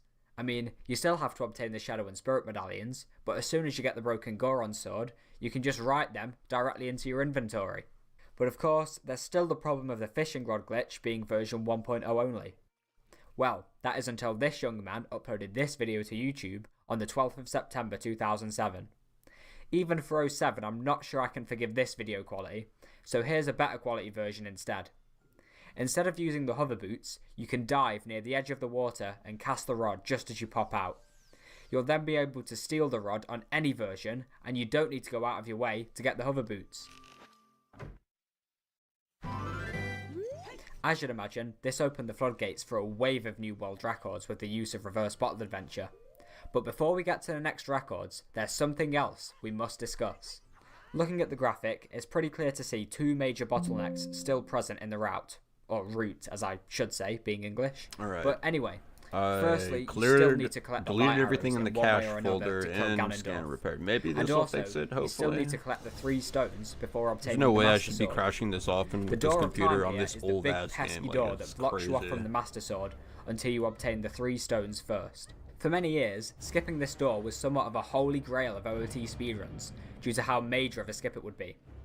You certainly can't hover over the door with the bomb hover glitch. Nope, never mind. Insta fucking No goddamn conventional methods crash. of clipping seem to work. I'm gonna have to look more into this. And no matter like, how off many stream. migraines you give Link from bonking his head on the door, you'll never get past it. But on the 22nd of March 2008, Toby Sammet uploaded this video to YouTube. He discovered that with the correct angle, you can side hop and clip straight through this corner of the door. Of course, this isn't enough to skip past the Door of Time, because Link just falls down into the void, but it was a start.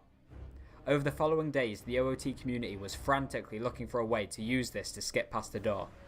And finally, on the 27th of March 2008, Mitijitsu uploaded this video to YouTube, Temple of Time Skip.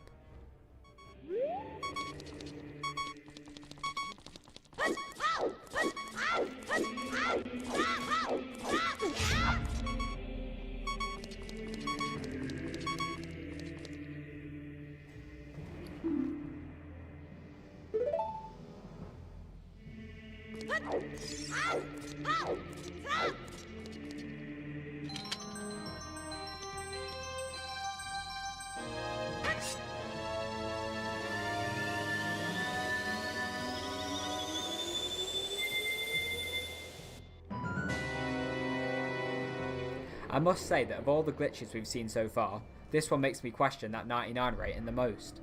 Nintendo's biggest barrier had been defeated with effectively a well-angled side hop. He speaks. But What's to up, be fair, Widows? it How did you doing, hold the bud? glitch hunter's back for a decade. You gonna be streaming tonight? But whatever. Now the route is a lot shorter. Perform the Door of Time skip, get the broken Goron sword to RBA the medallions, and then get the light arrows and finish the game. Yeah, it's a history of Legend of Zelda Ocarina of Time speedruns. So this guy's like doing almost an hour breakdown on like the history of it, like the first speedruns up to like current day. It was with this route that a lot of the more recognisable faces today in 2017 first got their hands on the record. Mainly ZFG, SVA and Cosmo Wright. It's at this point I must point out that the legendary Cosmo Wright has since transitioned and is now known as Narcissa Wright. But for the purposes of this video, I'll be using the name Cosmo he's Wanda because all now. of the relevant events and video clips are from before the transition. Anyway, during this period, ZFG set the final world record on the US version of the game on the 16th of June 2011. It seems that after this point, players had taken notes from the Japanese runners and saw just how much faster the Japanese version is. If you're unaware, the Japanese version of OOT has much faster text. Counter-Strike. Oh yeah, CS. To create sentences in Japanese. Or Counter-Strike 2, yeah. This can save minutes. I'm thinking of CS:GO. One notable world record run from this time period is this 55:36 by Zakio on the 23rd of October 2011. And yes, we've already got below the 1 hour mark now. Zakio is not well known these days, but he was prominent in 2011 and 2012. This run was thought to be so good in both gameplay and luck that many people suspected that it was spliced. This is insane because, okay, I have 2 hearts and I want a heart and I want a bomb drop. And then I get a heart and a bomb drop and it like is placed right in front of me. For the uninitiated, splicing is a method of cheating a speedrun by editing different segments together to artificially create one full run, and then passing it off as a real-time speedrun. To this day, there's no hard evidence that Zakio ever cheated any of his runs. But whilst we're on the topic of cheaters and splicers, there's another very interesting event that also occurred in 2011. Remember that guy TSA from the start of the video? The God of 11-minute game? What is this? What did I just join? On the 28th of March 2011, SDA posted that they'd removed all of TSA's classic runs from the website. Upon review of TSA's runs, it's pretty clear to see a lot of splices. Like this one, where the music clearly cuts forward in the middle of a loading transition.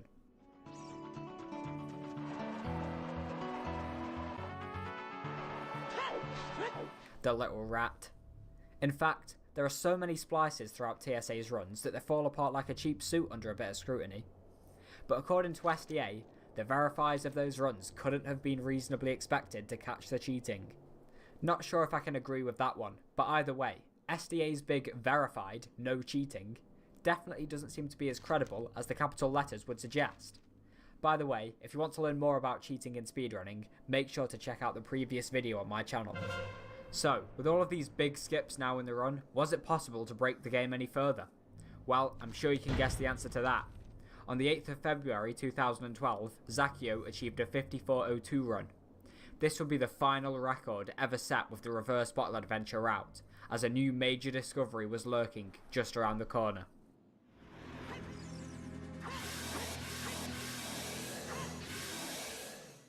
On the 19th of February 2012, ChristianF23 posted 5 videos to the Zelda Speedruns forum that were not immediately relevant to any percent. These videos all show the same glitch, but each video demonstrates the glitch at a different temple. Let's take a look at one of the videos.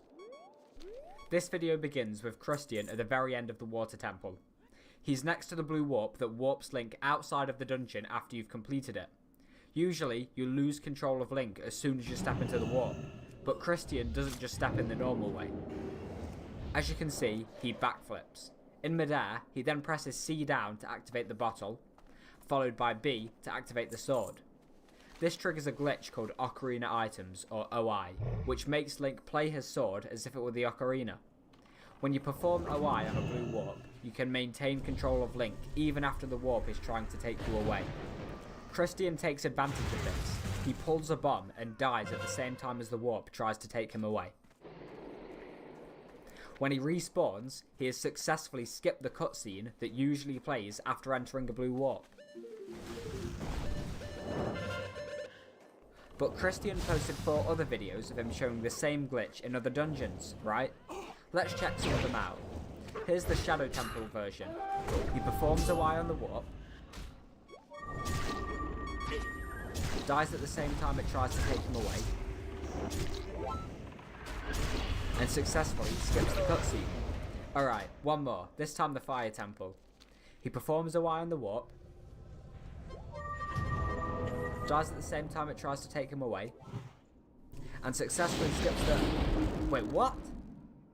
When performed in the Fire Temple, this glitch not only skips the cutscene, but also warps you to a completely different area of the map, in this case, the Forest Temple. This was the initial discovery of the famous wrong warp glitch. But why does this glitch occur, and why did it only work in the Fire Temple? Time for a quick explanation. In OOT, there is something called the entrance table, as you see here. This is simply a list of every possible entrance to every area in the game. When a blue warp takes you away, it references this table by setting a base entrance value. The base entrance value is essentially the value of the next area to take Link to.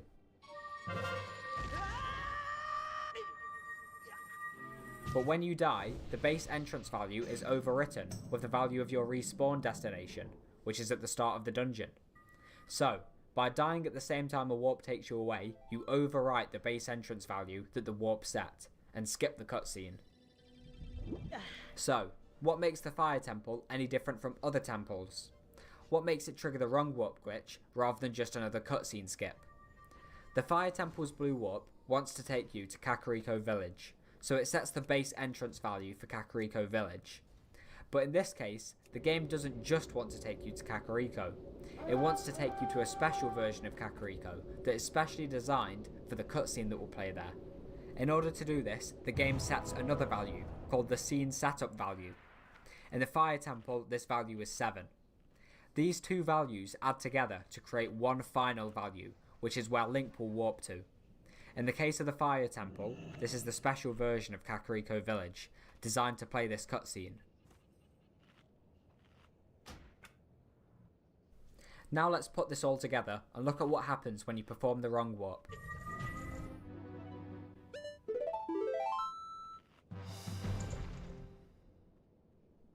By dying, you overwrite the base entrance value with your respawn destination, which is the start of the dungeon. So 7 is added to the value of the start of the dungeon. In this case, this creates a final value of 016C in hex. If we look at the entrance table, this is the value of the Forest Temple. So the game ends up warping us to the Forest Temple. What's most incredible about this is that dying isn't the only way to overwrite the base entrance value and trigger a wrong warp, as demonstrated by this video from Exodus on the 20th of February 2012. Instead of dying, Exodus uses a spell called Aurora's Wind, which allows you to set a custom warp point. You'll notice that he has the spell on the B button via Bottle Adventure. Yeah, there's no healers. I got 0 healing in that like 7-8 second window there. After setting his warp point in London Rank, Exodus enters the Fire Temple's blue warp, but casts Aurora's Wind to go back to his custom warp point at the same time. This sets the base entrance value to London Ranch, which the game adds 7 onto, triggering a new wrong warp. this is the result.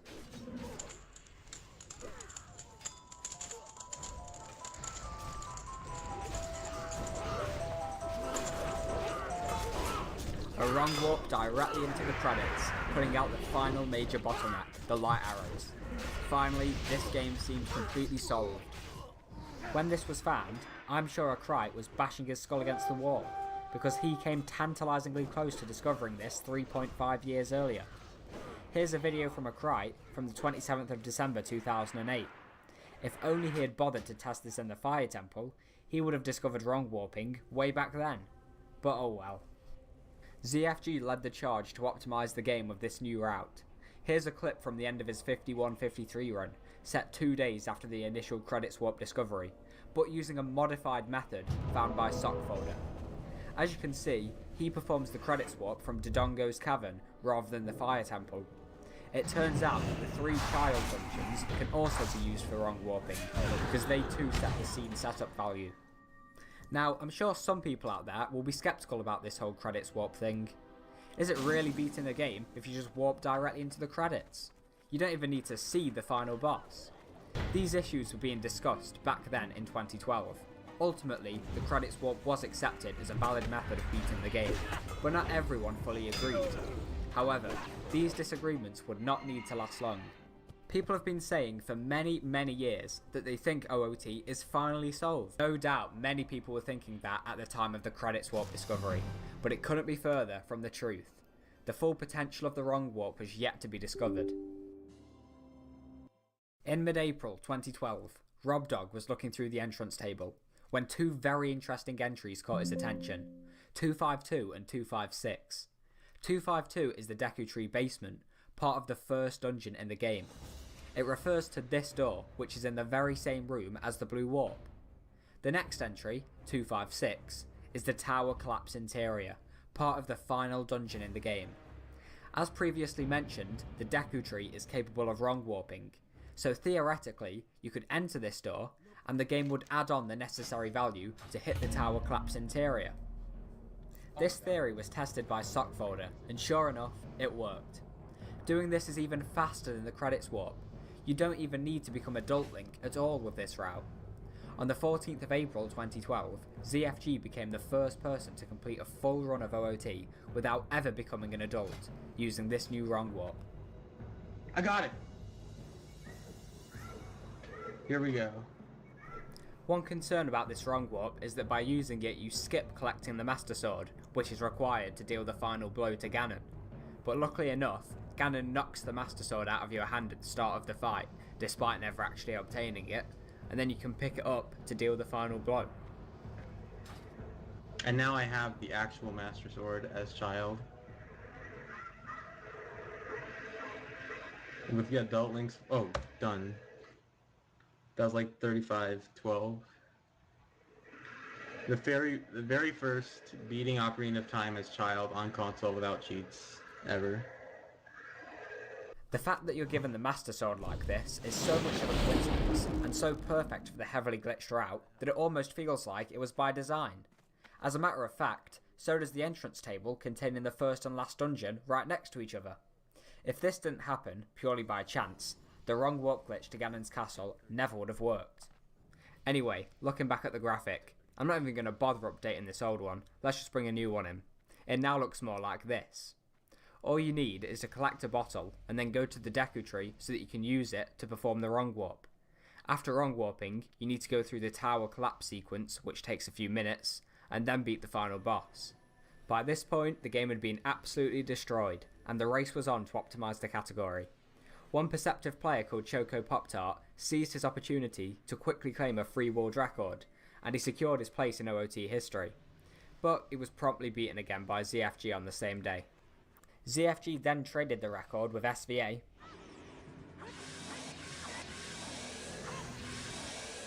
and Cosmo Wright. Boom! New world record. But ZFG ended his any percent career after this 21:45 run on the 7th of March 2012. SVA also stopped playing any percent seriously, and so did Cosmo Wright. Well, for the time being at least. Over the next 1.5 years, all of the optimization was done by Pydoix and Macaron. Macaron actually played on emulator, which gave him a slight disadvantage due to slower loads and more frame drops. He was the first player to ever hold the record on emulator on the 8th of October 2012.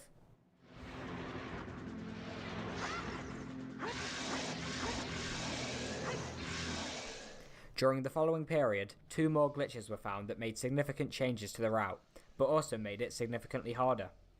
Both were found by a glitch hunter called Glitches and Stuff. The first was found on June 10th, 2013. Here, Glitches and Stuff shows that it's possible to skip most of the lengthy tower collapse sequence by falling down the tower and hitting into a loading zone. This method was not viable for humans, but Sockfolder discovered a method for humans. Sockfolder showed that you can use a frame-perfect trick to gain super speed from a falling rock. This is called a HAS, and it's usually done with bombs, but as we don't have bombs, a rock has to do as a substitute.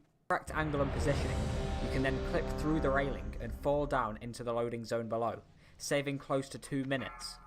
But this trick is by no means easy, and it became the most notorious in the run, for being a big run killer right at the very end.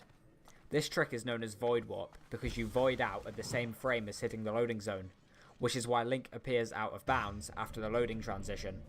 The other relevant discovery, also from June 2013, is this frame-perfect backflip to clip outside of the boss room whilst fighting Goma. Okay, this frame, backflip.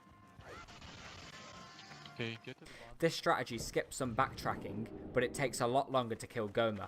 Overall, it saves around 7 seconds. After 1.5 years of domination from Pydoix and Macaron, a familiar face finally took the record back. Cosmo Wright, with a 1915 run. 1915. But there was actually something particularly unique about this run. Notice the text? It's actually Chinese text, not Japanese. This record, from the 22nd of August 2013, was the first record to be set on the iQ player. The iQ is an obscure console that was only released in China, but it is an official Nintendo console.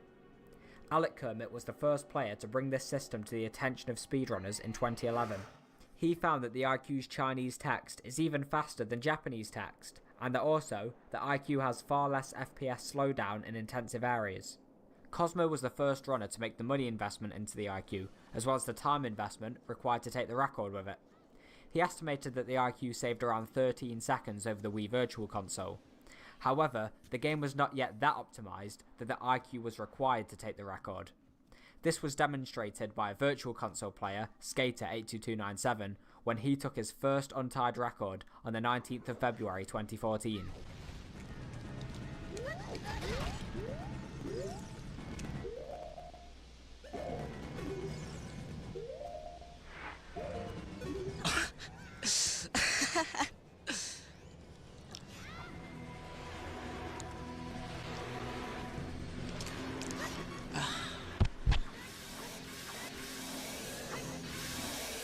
Unfortunately, he just missed out on the elusive sub-19 due to a missed final slash. But at this point, the game was looking close to extremely optimized. An insane run was looking like it would be around the 1845 mark.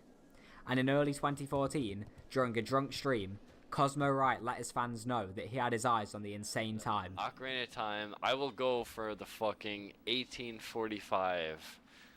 That's right, 1845. So I'm gonna fucking grind that shit out. I'm gonna get fucking 1845 on the IQ and fucking kill that fucking category. Kill that shit, man. Kill that shit. Fucking King of Ocarina of Time, baby. I'm gonna do that shit. But nobody could have expected what was to come. Cosmo began his grind, and it only took 1 month for him to take the record, with the first sub-19 on the 17th of March 2014. This run was not as good as Skater's 19-minute run in terms of the actual gameplay, but the IQ's advantage allowed Cosmo to take the record. This actually caused a bit of controversy. Some people weren't happy about Cosmo using the IQ, saying that it inhibits competition, but most people eventually came to terms with the fact that it's an official version, so it's absolutely fine to use. Cool. This is sub-19 pace now.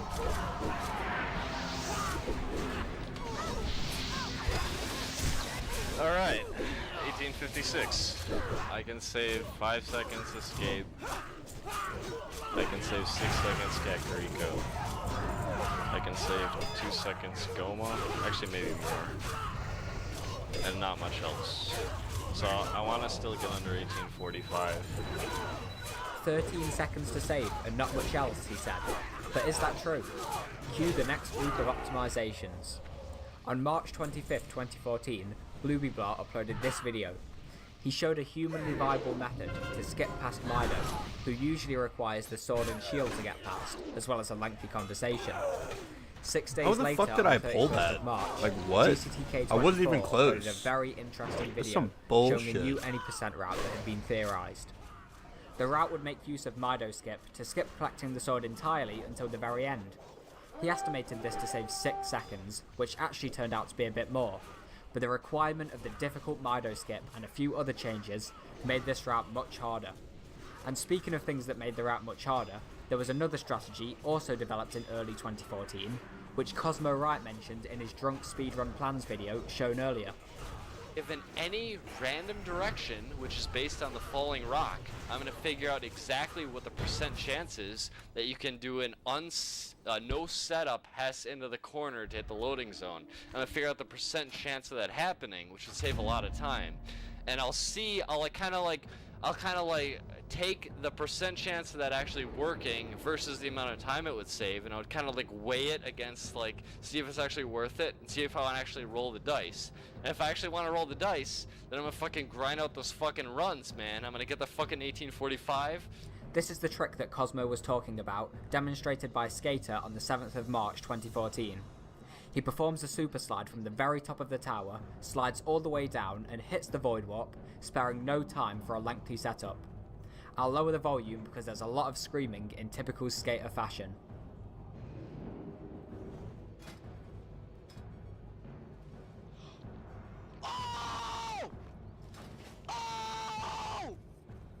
As this trick allows you to instantly clip through the railing and hit the Void Warp, it became known as Instaclip. Cosmo referred to Instaclip as a dice roll in the video I showed earlier, and it was for a while. He calculated that you have about an 8% chance of getting the correct angle from the rock in order to hit the Void Warp. Despite the low odds, Cosmo was the first person to hit this in a world record run in his 1851 from the 25th of March 2014. Oh my god, it happened. That is insane. It fucking happened. 8% chance of that clip.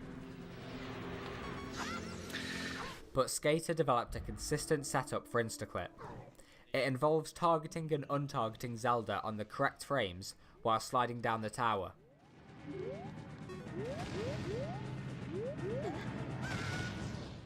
However, consistent doesn't mean easy. Anyone planning to implement Instaclip and the new swordless route was giving themselves a huge challenge. A huge challenge that Cosmo Wright stood up to. He got the first record with the swordless route on the 19th of April 2014 in his 1840 run.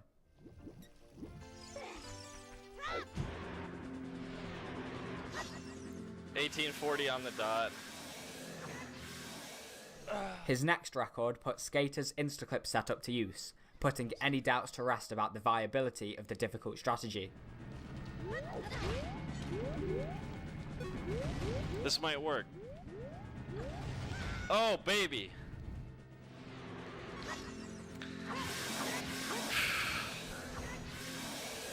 And after his next improvement in 1829, Cosmo had his sights on one final time, an insane sub-1820 run, which he was on pace for on the 20th of July 2014. I'll let the run speak for itself.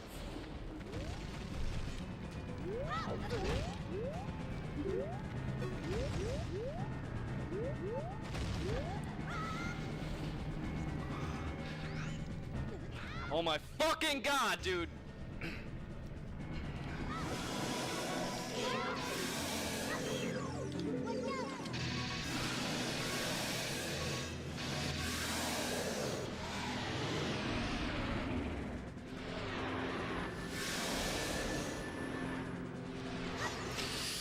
Oh, fuck! it's over. Ocarina of Time is dead. Any percent is done. That's it. That's it. It's over. It's fucking over. And ladies and gentlemen, that brings us to the end of the video. No, just kidding. It's not over. But this run was incredible and truly raised the bar. The delta between Cosmo and Skater, who was in second place, was 40 seconds. This is a huge gap for a category as optimised as any percent, and Skater showed no interest in going for the record himself. So who would ever challenge this? Well, if we scroll down a bit, we come across a player in tied 11th place, Joden Stone. Joden may not be your expected candidate for the next OOT World Record speedrun competitor. He's a curling instructor, which is a sport by the way, and he's from Sweden, which actually has very few OOT runners. The first run that put Joden on the map is his 1852 run from the 13th of August 2014. This time was actually set on Emulator, which is around 15 seconds slower than the IQ.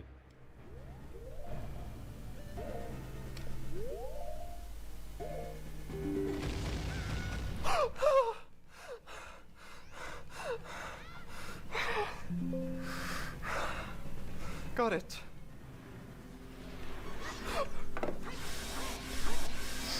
Okay, that's good enough, I think. He says that's good enough, I think, but as most speedrunners know by now, it's never good enough. His next improvement was an 1838 on Emulator, which, incredibly, was actually set during a race. What the fuck? I'm trying to play this Fellow game. racer Like, GG stop speedrunner crashing frantically upon tells login. Joden Like, to what get is out of this the shit? side call to focus after he hits the instaclip. Ah! I got it! Fucking hell! This is holy shit! That was the first rock. Get out of Skype, dude. Get out of Skype immediately. Fucking focus on this round. Oh my god! I guess I can't fucking play anymore. I don't know. It's just fucking crashing every time I log in. A serious record contender. An 1830 on Emulator on the 7th of September 2014.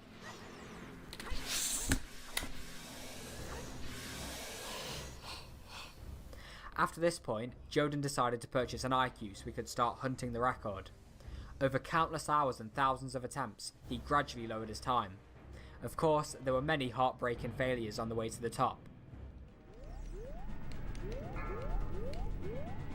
Why did that not work, dude?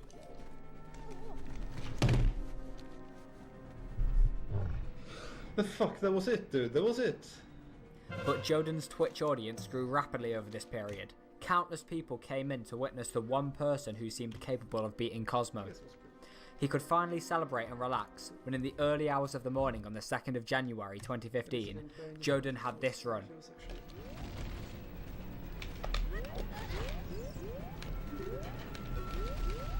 Right, please work.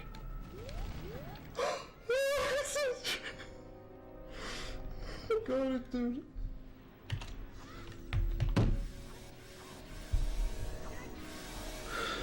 I did it, dude, finally. This was truly a great accomplishment, and Joden deserved all the praise he got for this run. It really was almost perfect, but unfortunately, with such little room left for improvement, the sub-18 mark looked impossible for any human. However, this is Ocarina of Time, so there's always a way. 1 month later, in early February 2015, a new glitch was found and researched by Skater, Glitches and Stuff, and MZX Rules. This glitch is called Get Item Manipulation, and it allows you to obtain a bottle even faster, which is a necessary item for the wrong warp. Let's take a look at this video from Sniping and see what happens. The video starts with Sniping in a crawl space. After he exits the crawl space, you'll notice that the camera is locked for a few seconds before it begins to follow Link again. Keep that in mind because it's important for the trick to work. Sniping then kills an enemy who drops a Deku Nut on the ground, but before picking up the Deku Nut, he enters the crawl space and exits it again to lock the camera. He then picks up the Deku Nut whilst the camera is still locked. When you run over an item, the game sets the get item value. This is essentially the value of the next item to give Link, so in this case, it is set to Deku Nuts. But Sniping then gets hit, and he is now free to move whilst the Deku Nut is still waiting to be collected. Now the game is stuck waiting to give Link the Deku Nut. This is called Get Item Delay. By the way, there's only a 12.5% chance that a Deku Nut drop will occur from this enemy. So unless you're the type of guy who likes to speedrun card games and randomizers, this makes the run very frustrating. Anyway, the next step in the glitch is to walk in front of this chest. When you walk in front of a chest, before you even open it, the game sets the get item value in preparation for Link opening the chest. This chest contains the map, and 65 is the value that points to the map. So the get item value is overwritten with 65. Also you would think, but actually it isn't. As it turns out, the game actually sets the negated get item value before opening the chest, so in this case, negative 65.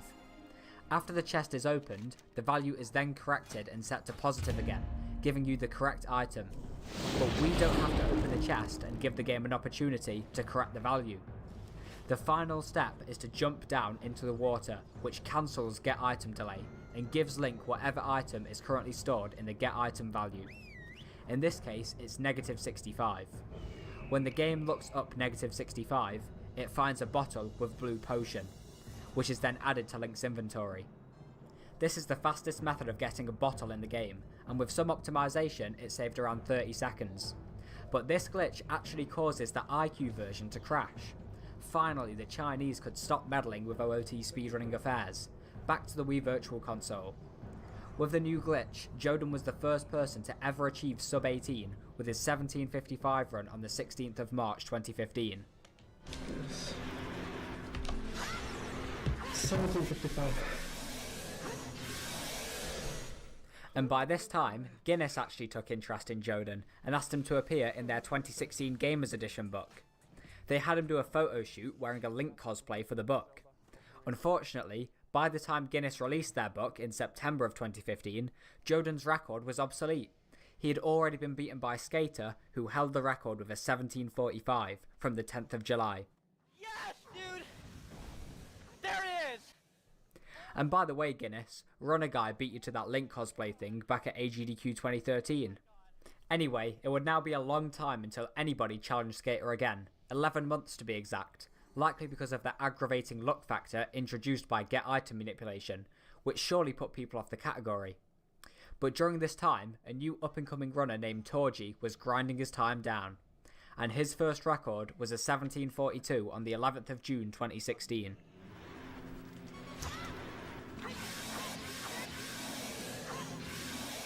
Oh, God fucking hell, dude. Now, we've come a very, very long way, ladies and gents, but there is only one more glitch discovery to discuss.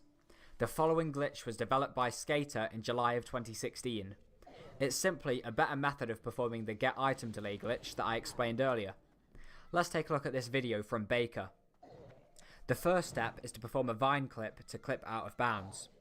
When out of bounds, the camera becomes locked. You can then press C up and A at the same frame. This makes the game think that you're diving underwater even though you're not. Then, by holding forward on the correct frame, you can grab the vines and get back in bounds. At this point, the game still thinks that you're diving underwater, so when you pick up the Deku Nuts, it won't give them to you immediately, as the game is waiting for you to surface. From here, you can perform get item manipulation as usual to obtain the bottle. This method is not only around 18 seconds faster, but it also removes the incredibly aggravating luck factor of the previous method, as a Deku Nut drop is guaranteed. Skater and Torji continued to optimize the game with this glitch, relentlessly grinding away and trading the record back and forth. This leads me to the current world record today at the time of this recording in November 2017. OOT's record stands at 1709 by Torji, which he set on the 23rd of March 2017, playing on screen now. You may be wondering, is there anything major left to be discovered in OOT any %? On one hand, it feels silly to say that everything's been found, given this game's track record of big discoveries, even when people least expect it. But at the same time, it feels like every nook and cranny of this game has been searched, so maybe it's unrealistic to expect any more big discoveries in any %. Of course, nobody knows, but I will say that I at least expect the sub 17 barrier to be broken at some point. In fact, just this month, Skater found a new setup for get item manipulation that is estimated to save around 5 seconds. But either way, this game has had an incredible journey to get to the point it's at, so shout outs to everyone who's contributed to this game over the years. whether you're a runner, a glitch hunter, or just a viewer who helps to keep the community alive. And if you've made it this far, then thank you for watching. This is your boy Retro, signing out.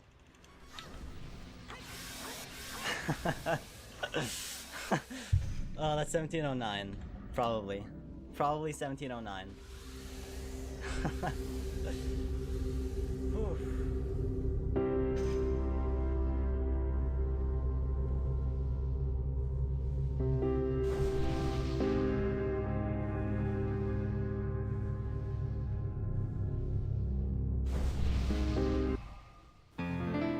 The Legend of Zelda: Ocarina of Time. Where do we even begin with this game? It's been called the greatest game of all time for decades now, and yes, to counterbalance the praise it has received, it's gotten its fair share of criticism as it grows older. But to my generation, alongside Super Mario 64, Pokemon Red and Blue, and many more 5th generation titles, it really does hold a place in our hearts, specifically for being our first grand adventure in a 3D world. While Super Mario 64 indeed pioneered 3D platformers, Ocarina of Time pioneered 3D adventures. Not to say that Super Mario 64 isn't an adventure in itself, because yes, it is, but Ocarina of Time is an adventure in the sense that you have a world to explore. The Legend of Zelda has always been open-world exploration adventure games since day one. I can only imagine how exciting it must have been to play the original Legend of Zelda on the NES, to be dropped into a world immediately open to you to explore as you pleased. Similarly to A Link to the Past, I could again only imagine what it must have felt like to be dropped into such an open world, albeit this time with a bit more of an introduction before being able to go about as you please. Ocarina of Time would follow A Link to the Past's more story-driven tone and guide you for a short time before opening the world up to you, and though I can't tell you how kids who played The Legend of Zelda and A Link to the Past must have felt upon entering their worlds for the first time to explore, I can tell you I certainly can with Ocarina of Time. Though it took me a little while. You see, I couldn't figure out how to equip items to the C buttons when I was 8, but eventually my uncle showed me how, and I was on my way to defeating Ganon. Only to get stuck again shortly later. But that wasn't the point. Upon entering Hyrule Field for the first time, I was shown true freedom in a video game. Not to say that this is the first instance of such a thing, as of course many JRPGs and Western RPGs had given open-world freedom for years before. But for many, this was their first experience, and that alone was mind-blowing. I didn't play Ocarina of Time with progression in mind. I played it simply because it was a world to explore. I could go to the castle, I could go to a giant mountain, a massive lake, I could talk to anyone, I could find and buy items, and occasionally I'd talk to the right person to progress the story, inching my way slowly through the game. Much like Super Mario 64, Ocarina of Time was a game I played very naturally. No strategy guides, no internet to show me where to go next, just my friends at school lying to me about unlocking Sheik as a playable character, no Dean I didn't forget. But anyway, I remember one day getting a call from my friend telling me that he unlocked Big Link. I had no idea what he meant, but unlocking anything in this game was exciting progress to further our adventure. I went to his house and what he meant was he had become Adult Link. Our progression would continue similarly, the two of us calling each other whenever we found a new way to progress forward, and eventually we'd beat the game. Even after beating Ocarina of Time, I'd still go back from time to time and just explore. Again, as a kid with no internet access or guides, it was still fun to hunt for gold skulltulas or heart pieces, or even the golden scale that at one point I swear didn't exist because I could never get it to work, but my point being, Ocarina of Time always kept me coming back to explore the, at the time, massive open world, and even to this day, firing up a playthrough of Ocarina of Time is always a blast. After discovering the Super Mario 64 iceberg and covering that topic a bit, along with personalization, I had also stumbled across countless other icebergs for other games, one of course being for Ocarina of Time, as well as one being for the Zelda franchise as a whole. And then I found an iceberg that covers both the Nintendo 64 games. That sounds about right. I enjoy Majora's Mask very much too, so why not? In this video, we'll be covering The Legend of Zelda Nintendo 64 Iceberg, and there's quite a lot, so grab a snack, get comfy. This is going to be a long video. Let's get started.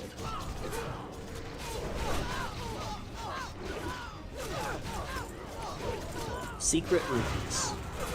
Secret, hidden, and sometimes even invisible rupees are nothing new in Zelda games, and both Ocarina of Time and Majora's Mask have their fair share of them hidden away throughout the world. My personal favorite secret rupees are the ones at the top of the chains to Hyrule Marketplace's drawbridge. It's a great way to rack up some quick rupees if you need the money, especially since they respawn if you leave the area in return. Deku Tree Sprout.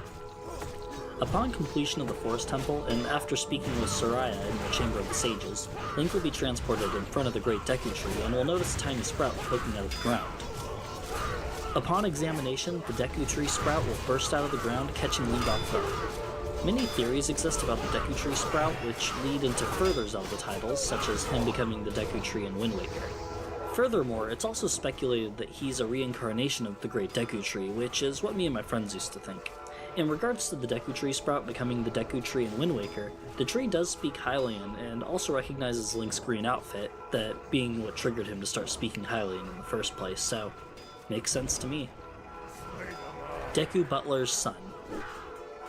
At the beginning of Majora's Mask, Link is turned into a Deku Scrub by the Skull Kid.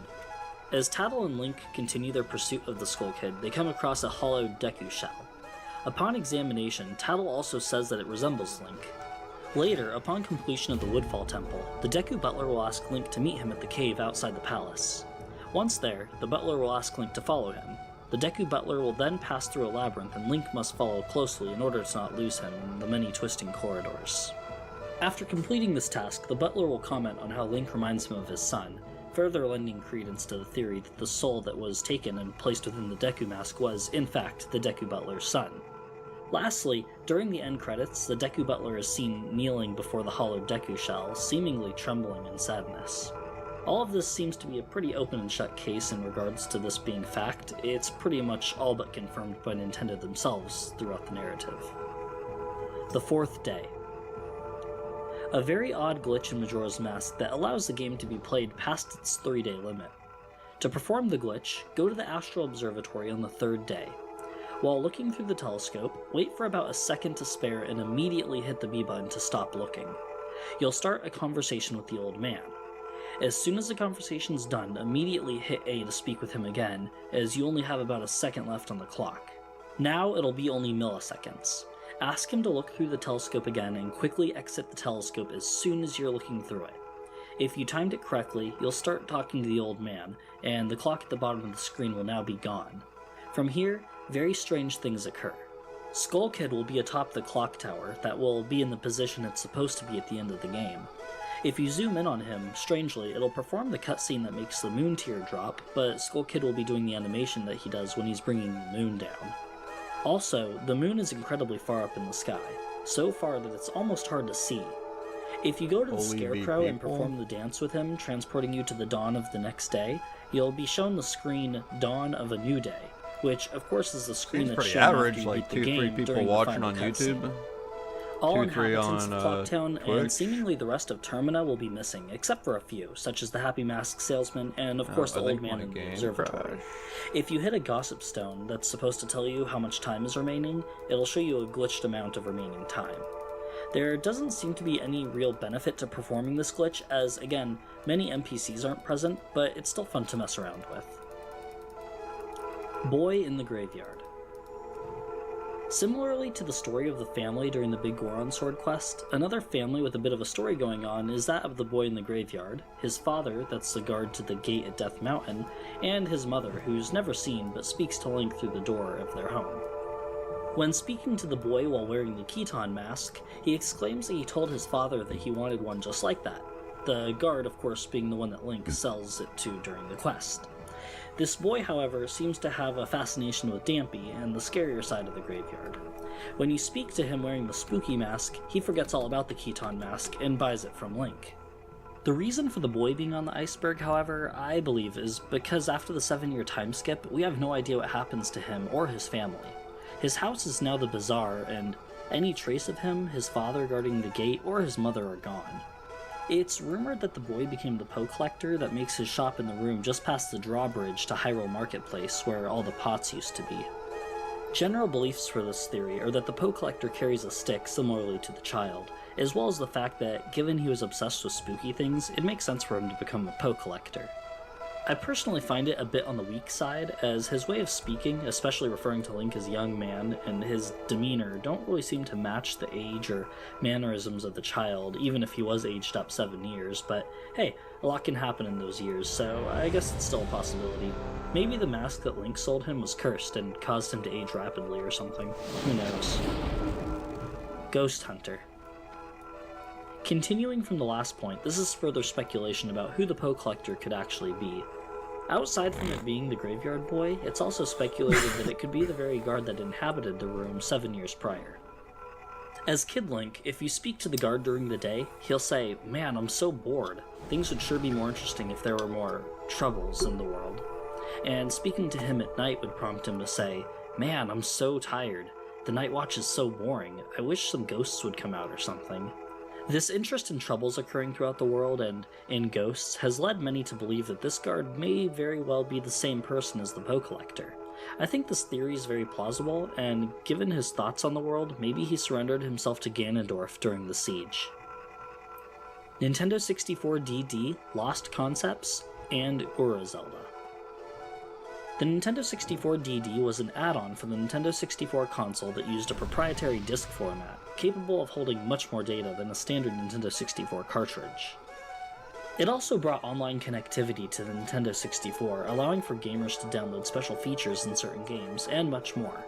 Many games of the Nintendo 64 era had either planned releases, sequels, or expansions that were going to be released on the DD, but due to poor sales and reception, were dropped and released as standard Nintendo 64 titles, such as Kirby 64, which was initially planned as a DD game. During Ocarina of Time's development, the game was originally planned for the DD add-on, however, it was soon shifted to be a standard cartridge release, as the DD was pushed further and further back in development. Though not released for the DD, implementation of the peripheral was not out of Nintendo's mind, as they had planned to use the add-on to implement expansions to Ocarina of Time, those being called Ura Zelda and Zelda Gaiden. Little is known about what these add-ons were meant to bring to the game, but it's speculated that new dungeons, towns, and reportedly even an entirely new overworld for one of the expansions was in the works. It's rumored that Ocarina of Time Master Quest was what Ura Zelda was going to become, but there are some facts that debunk this claim, such as the ROM for Master Quest reportedly being the same size as the Ocarina of Time ROM, meaning that the need for the DD add-on in regards to its increased memory wouldn't have been necessary.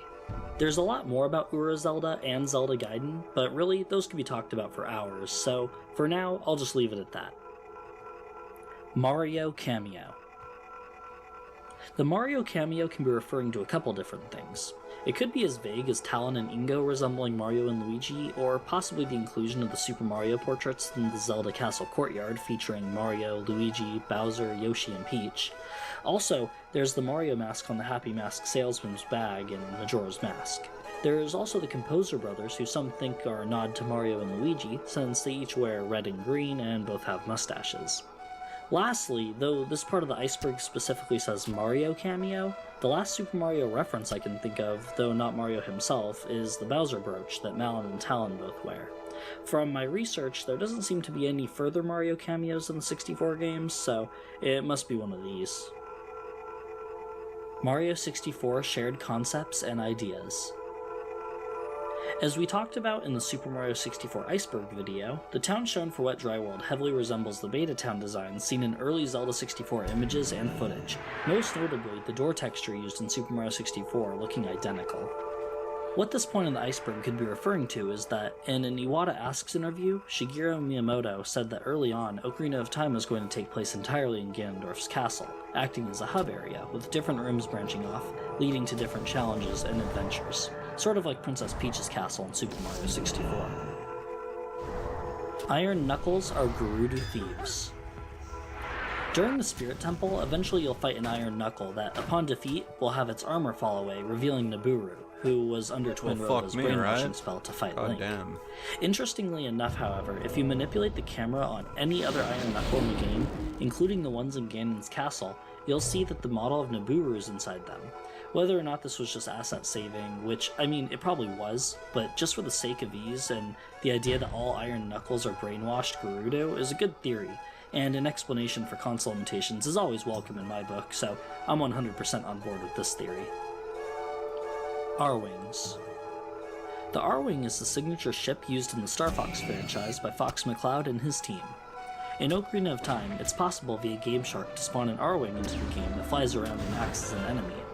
As far as my research goes, it appears that the R-Wing only spawns in Kokiri Forest. The ship will fly around and shoot green lasers at Link, and it is possible to destroy the R-Wing, resulting in a crash and it bursts into flames. But what's the point of it? In an Old Iwata Asks interview, the character and graphic designer Satoru Takizawa mentions that it was used to model the movements of the Fire Temple boss Volvagia. Blue Cuckoo. If I may ramble for a bit, I'd just like to say that I love the strange story that's involved with earning the Big Goron sword in Ocarina of Time. It's very mysterious and gives a bit of a history to a small family in Kakariko Village, and even upon completion, you're not entirely sure exactly what happened with the son of the family. After completing the first step of the quest for Anju that requires Link hatching a cuckoo and using it to wake up Talon, she'll give Link a blue cuckoo named Kojiro. Kojiro belonged to Anju's brother, Grog, and ever since Grog left, Kojiro has stopped crowing. Upon finding Grog in the Lost Woods, you return Kojiro to him in exchange for a mushroom. Once Link delivers the mushroom to Granny at Kokiro Potion Shop and returns to the Lost Woods, Grog is no longer there and is never seen again, along with Kojiro. Rauru and Aru. Rauru is the Sage of Light in Ocarina of Time and grants Link the Light Medallion after pulling the Master Sword from the pedestal. Aru is a member of the Resistance in Twilight Princess and assists Link during the Twilight invasion of Hyrule. Speculated among fans is that the two characters are connected in some way, which very well may be the case given that Twilight Princess takes place after Ocarina of Time, and there's also fan speculation that Twilight Princess's Link is in fact a direct ancestor of Ocarina of Time's Link, but that's a whole discussion for another time. The connection of characters across Zelda games can create endless discussion, even for characters as minor as Rauru and Aru, so really, it's just endless speculation at best until Nintendo comes out right and says it. Forest Temple New Music. Well, where do I begin with this one? So, back in 2016, a YouTuber named Matt MVS uploaded a video titled The New Zelda Forest Temple Music. The description for the video reads, "These are songs that I have composed, sung, to represent my emotions, feelings, in the Forest Temple. The first one is a spooky, echoing vibe that represents the haunting melodies of the Forest Temple. It evokes feelings of emotion like fear and ominousness of being lost in the forest. The second one is a small sample that is meant to evoke fright. The growling is a fearsome instrument that captures the soul and gives a very terrifying vibe. The third one is an upbeat, strange, funky beat that is more lighthearted than the first two compositions. It's meant to be taken lightly and doesn't quite evoke feelings of fear and more feelings of joy and impishness." The original version of this video is simply Matt MVS making the instrumental noises vocally. Many online took it as a joke and thought it was hilarious and mocked Matt MVS, and also uploaded remixes of his song, and sometimes mixed his vocals into other songs. His original video with no music added is still up on his original Matt MVS channel, and searching new Forest Temple music comes up with many other remixes as well.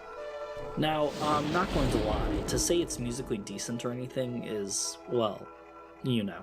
But to be completely honest, it actually gets stuck in my head, and for any song or tune to do that, even if it's a pop song you absolutely hate, I have to give credit where credit's due. So, Matt, thanks. I genuinely enjoy it, and it's one of those kinds of videos where if it was removed from the internet forever, I'd honestly feel bad, but anyway, moving on.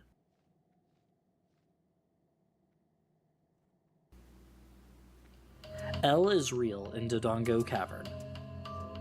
In Dodongo's cavern, there's That's a just plaque like that reads, Giant Dead Dodongo. Nintendo 64. There's a new way to in go the courtyard before you go to the spooky area. Bombs in its eyes in order to There's an L is real thing in Super Mario 64. Now that's out of the way. What the sign really says is L is real 2401. What does this mean? Well, for Ocarina of Time, nothing. Isn't that strange? How could a plaque in one game spawn endless rumors and discussion, while the exact same plaque in another game no one cares about?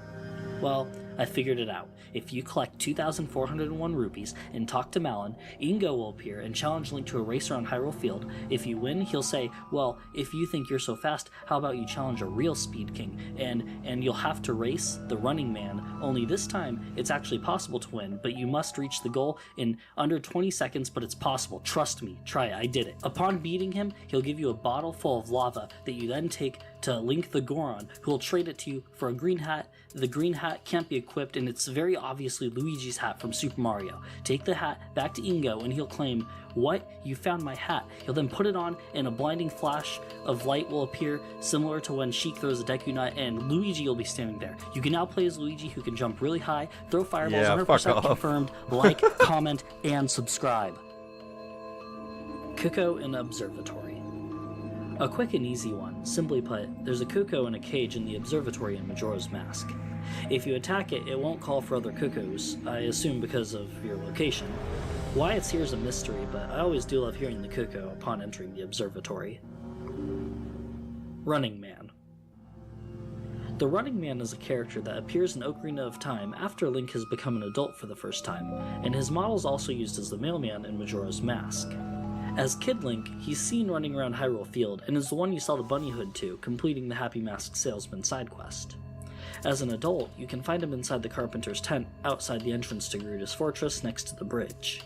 This point of the iceberg may be referring to the impossible challenge he offers, that being beating him in a race to the entrance of Kokiri Village. For many years, beating the Running Man has become the Luigi and Mario 64 of Ocarina of Time. Countless guides and theories online on how to complete the task were everywhere back in the late 90s and early 2000s. I personally remember reading them, but now in the modern days of data mining and being able to find everything possible within a game, there's no proof that you can even beat him. Not even a text dialogue within the game even hints at a victory being possible.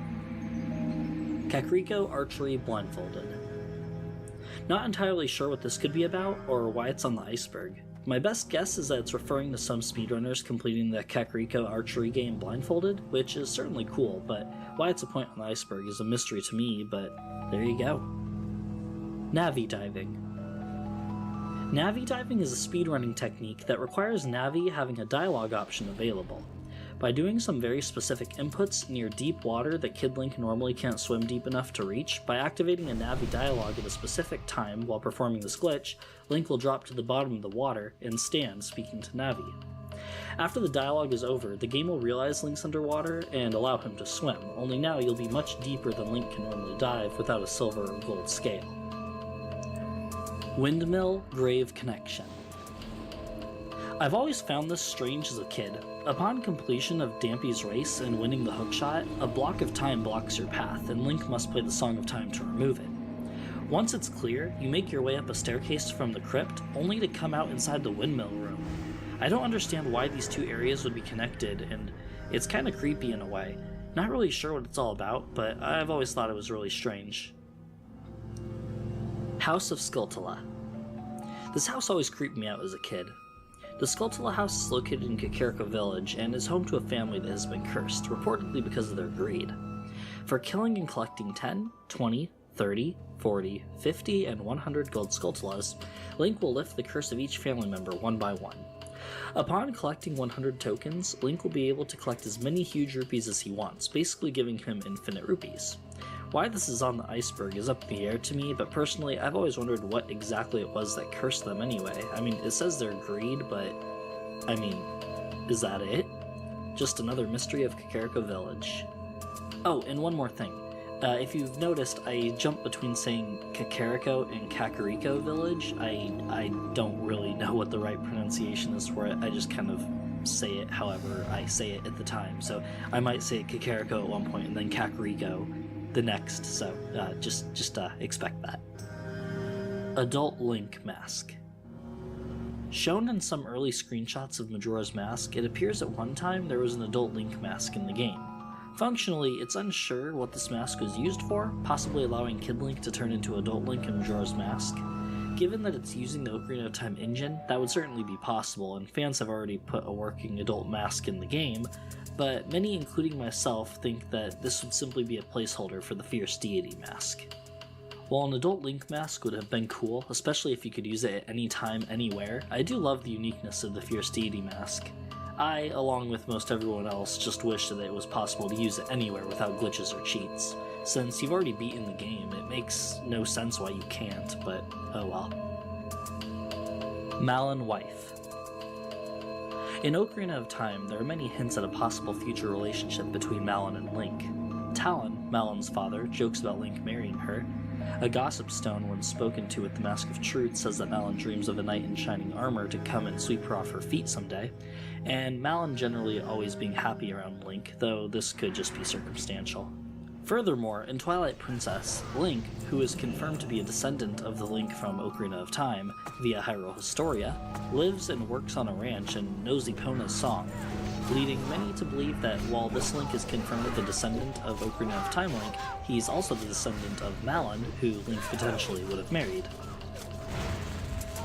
Mirinda commercial. I'd just love to say thank you to this iceberg for introducing me to this gem of a commercial, as I've never seen it before. Mirinda is an orange soda manufactured by Pepsi and originally produced in Spain. It is available in the United States, sold as Tropicana Twister, in case anyone's interested in trying it after seeing this commercial, as I very much was. The commercial is very reminiscent of the Super Mario 64 Got Milk commercial, featuring a gamer getting frustrated with the main character, only in a different way. In this commercial, the player is controlling Link around Kakariko Village, only for Link to wander across a cooler of Mirinda soft drinks. Link then starts drinking the beverage as the player tries to make Link stop, move, or do anything to no avail. The player is then seen lounging around waiting for Link to finish, only for him to still be enjoying the seemingly refreshing beverage. Romani Ranch Sign. The sign at the entrance to Romani Ranch in Majora's Mask is the exact same sign used at the entrance to Kakariko Village Graveyard in Ocarina of Time.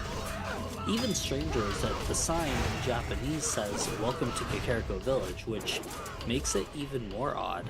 While I'm sure any gamers who don't read Japanese would simply think the sign just has lettering on it that's meant to fit in the universe, what did those who read Japanese think when they saw that sign welcoming them to Kakariko Village when it did not, in fact, lead them there in both games?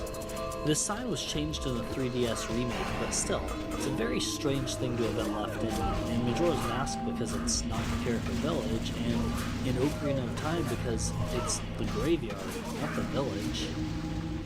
Dampy's Fate. Dampy is of course the gravedigger at Kakariko Village Graveyard. In Kid Link's time, he sleeps during the day and comes out at night to do his graveyard tour. After the 7-year time skip, Dampy's died and will give Link the hookshot if you can beat him in a race, which I always thought was weird because it's not so much a race as it is simply keeping up with Dampy, but anyway, the circumstances of his death are what I assume this point of the iceberg is referring to, as it's unknown how he died, but as he appears to be an older man, his cause of death from old age isn't out of the question, but no definitive answers are known. Gossip Stone's Destroyable.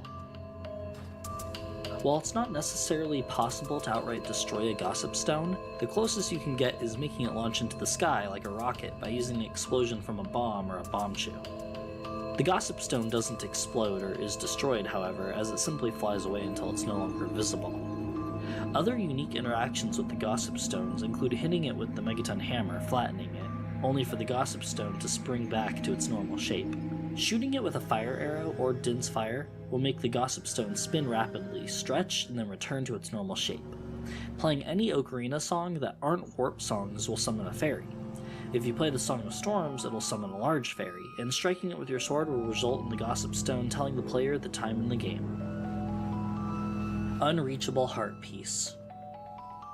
In Ocarina of Time, there are 36 heart pieces to be collected by the player, and a secret 37th heart piece that's unobtainable by the player through normal gameplay means, and is located in Gerudo's fortress, but only when playing as Kid Link. When Link gets thrown in jail and, as an adult, is supposed to hookshot out of the room, there's a heart piece above this room, which, again, can only be accessed with a hookshot through another corridor of the fortress that leads to the room above the jail cell, where the Gerudus threw their prisoners in. So, even if you were able to reach Gerudo's fortress as a kid, without the hookshot, you'd still be out of luck. Overture of Sages. Let's start from the beginning here, shall we? In 1998, a website domain called Hyrule, the Land of Zelda was created, and hosted a fan forum page in which users can discuss all things Zelda, specifically Ocarina of Time, as it was the newest game at the time, of course. Plenty of fake hoaxes and rumors would be created on the site, such as playing as Sheik or unlocking Ganondorf's horse to ride, and so much more.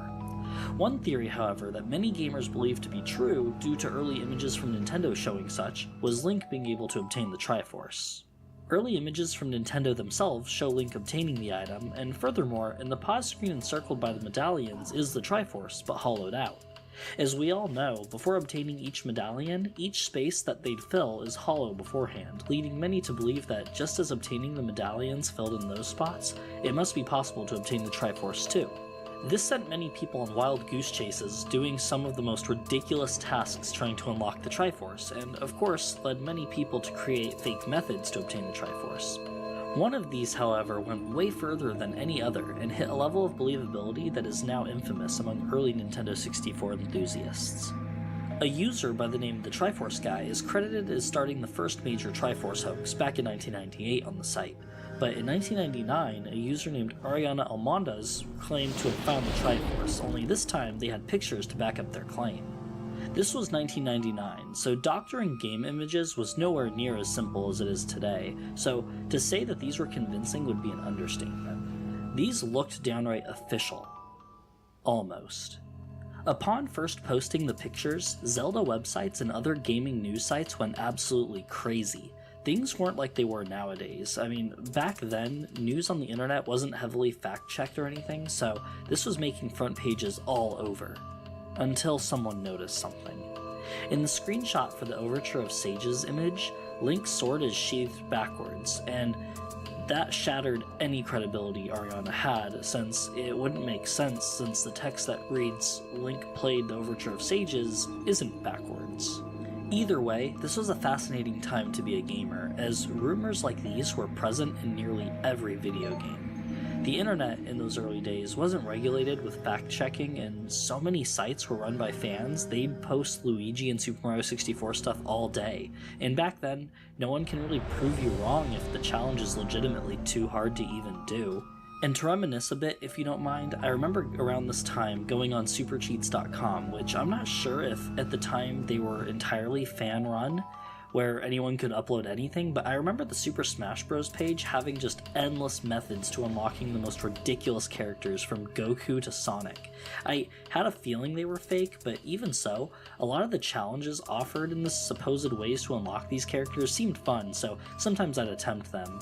But anyway, this isn't a Super Smash Bros. Iceberg, but I know some of you guys are looking forward to that, so let's continue and maybe... More on that later. Octorok. I'm not entirely sure what this could be referring to, as the point is quite vague, simply being Octorok, but if I'm to guess, I think it has to do with the cut early designs for the Octorok, which shows them as red and much closer in appearance to resembling their 2D counterparts. As the image shows, it also looks as if they're crawling around on the ground, which is also much more similar to their behavior in earlier Zelda titles. Fierce Deity Kishin. I believe this point of the iceberg is simply referring to the mystery behind who the Fierce Deity is, or where the mask could have come from. Of course, as we know, the only other transformation masks contain the souls of those who have passed on, so we can assume that the Fierce Deity was once a great warrior, or, as the word deity would imply, a god. Though non-canon, it's implied in the manga adaptation that before Majora was sealed in the mask, the Fierce Deity was the one who overpowered the spirit and defeated it. Why Majora then gives you the mask of his greatest adversary is up in the air, but again, during the time Majora gives you the mask, he's in the body of a child, so perhaps it's the child wishing to play a game of good versus evil for fun, but that's all my own personal speculation, of course. Beta Fire Temple music. Used to be Islamic. So hear me out. I'm really not sure what this is referring to. Originally, I thought it was talking about the Islamic Fire Temple chants, but that's not a beta exclusive thing, as of course early versions of the game have this chanting in it, so maybe that is it, but I'm honestly not sure. Everything else I've researched on the topic tends to be a joke, which, fair enough, every now and then some iceberg stuff is inside jokes among, the community. But I can't really find anything else about this point, so I'll just have to leave it like that for now. Run Lola Run. Run Lola Run is a 1998 German film about a woman who must get 100 Deutsch Marks in 20 minutes or else her boyfriend will be executed. After her first attempt results in tragedy, time restarts to after she initially receives the call about the situation, allowing her to do it again and again until she does it right. Reportedly, when discussing gameplay ideas for Majora's Mask, Nintendo developer Yoshiaki Koizumi mentioned the film and its plot about reliving the same situation multiple times, which of course would be how the 3-day time travel mechanic was implemented into the game. Ranch Alien Invasion. Even with all the strange quests across Zelda games, one that I admittedly had never seen before was aliens, and, well, why not? In Majora's Mask, there's a side mission where you must protect Romani Ranch and its cows from an alien invasion. In-game, they're referred to simply as them, and are very reminiscent of Poes, and while not explicitly called aliens, it's pretty obvious that that's what they're supposed to be based on. No statues in Forest Temple.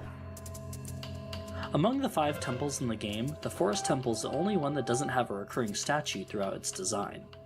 The Fire Temple has the totems, the Water Temple has the dragon serpent head things, the Shadow Temple has the raven statues, and of course the Spirit Temple has the snake statues.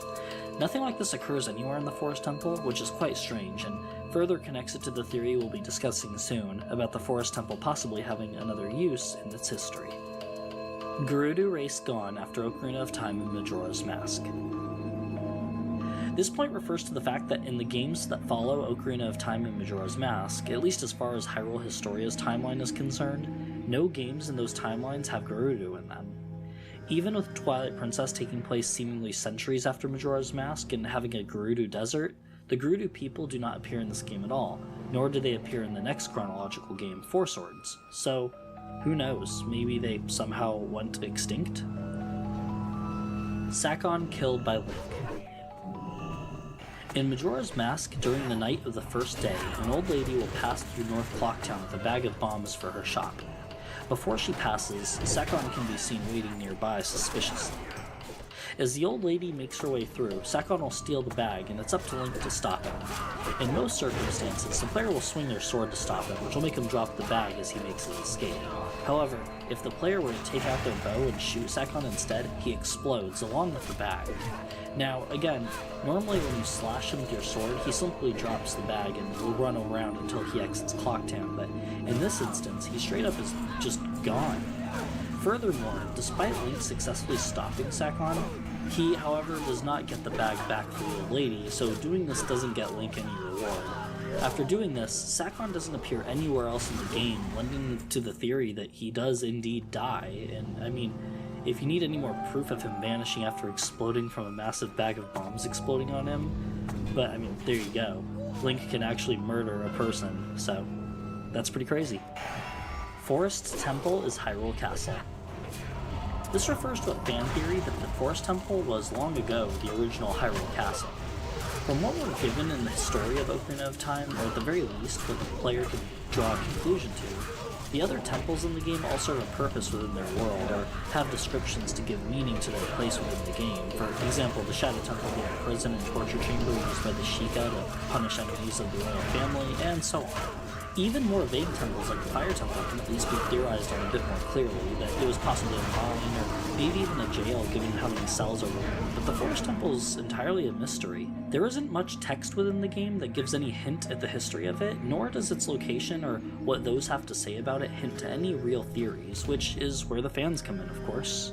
So, the main theory seems to be as follows. The temple was once a castle, or at the very least a fortress. This is believed to be the case given a few pieces of evidence. The temple only has a single entrance, only accessible after navigating a maze and a narrow path, thus making an army's advancement to attack the fortress difficult. Second, with the castle or fortress's design, the high walls feature battlements, which are those tooth-like designs you often see on castles. These are designed so that archers can defend the castle and have an advantageous spot to fire from, as well as to take cover. And lastly, the ornate interior, which lends itself more so being a castle than a fortress, as a fortress has no reason to be so well decorated, as it's a means of military containment as opposed to royalty. Furthermore, I came across an interesting theory. This theory states that the Poes, or possibly some other sage or elders that became those Poes, held the magic used to ignite the colored flames that summoned the elevator. This elevator is the only way into the basement, making it the most secure location in the entire temple. Furthermore, once entering the basement, another puzzle is required to be completed in order to enter the boss room. Why make this room so difficult to enter? You know, outside game design and all that.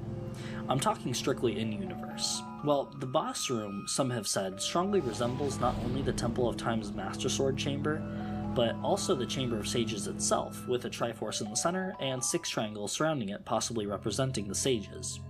Outside that circle is 6 Triforces, which could also be referring to the 6 sages. In conclusion, the theory states that this room was once possibly either a place of worship for the Triforce, or possibly even a gateway to the Chamber of the Sages.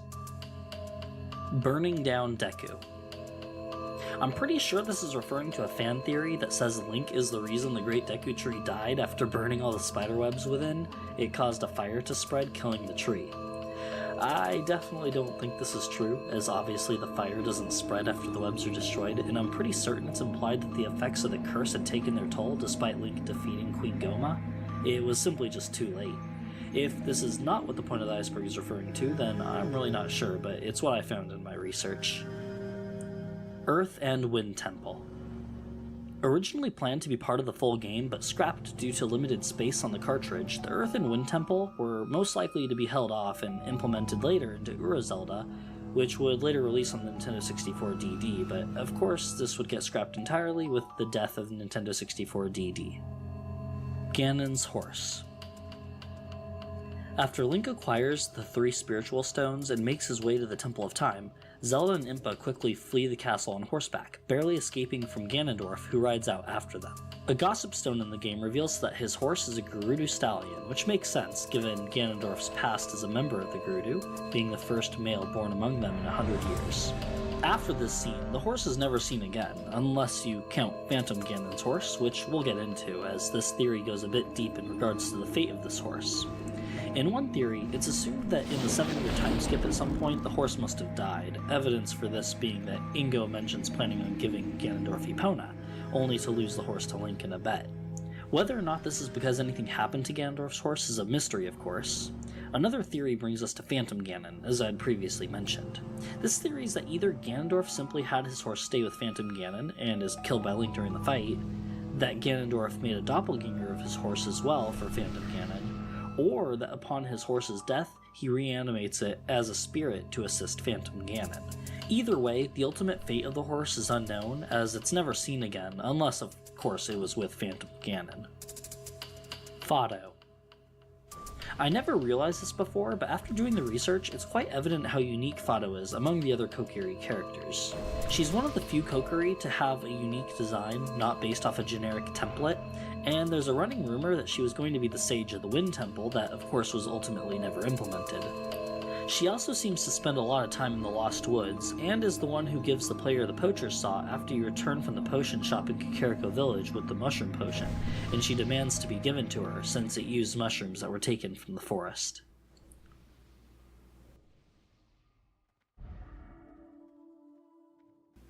Ben Drowned. Ben Drowned is an infamous creepypasta made in what I'd call the golden age of creepypasta when other legends such as Slenderman and Tails Doll were born.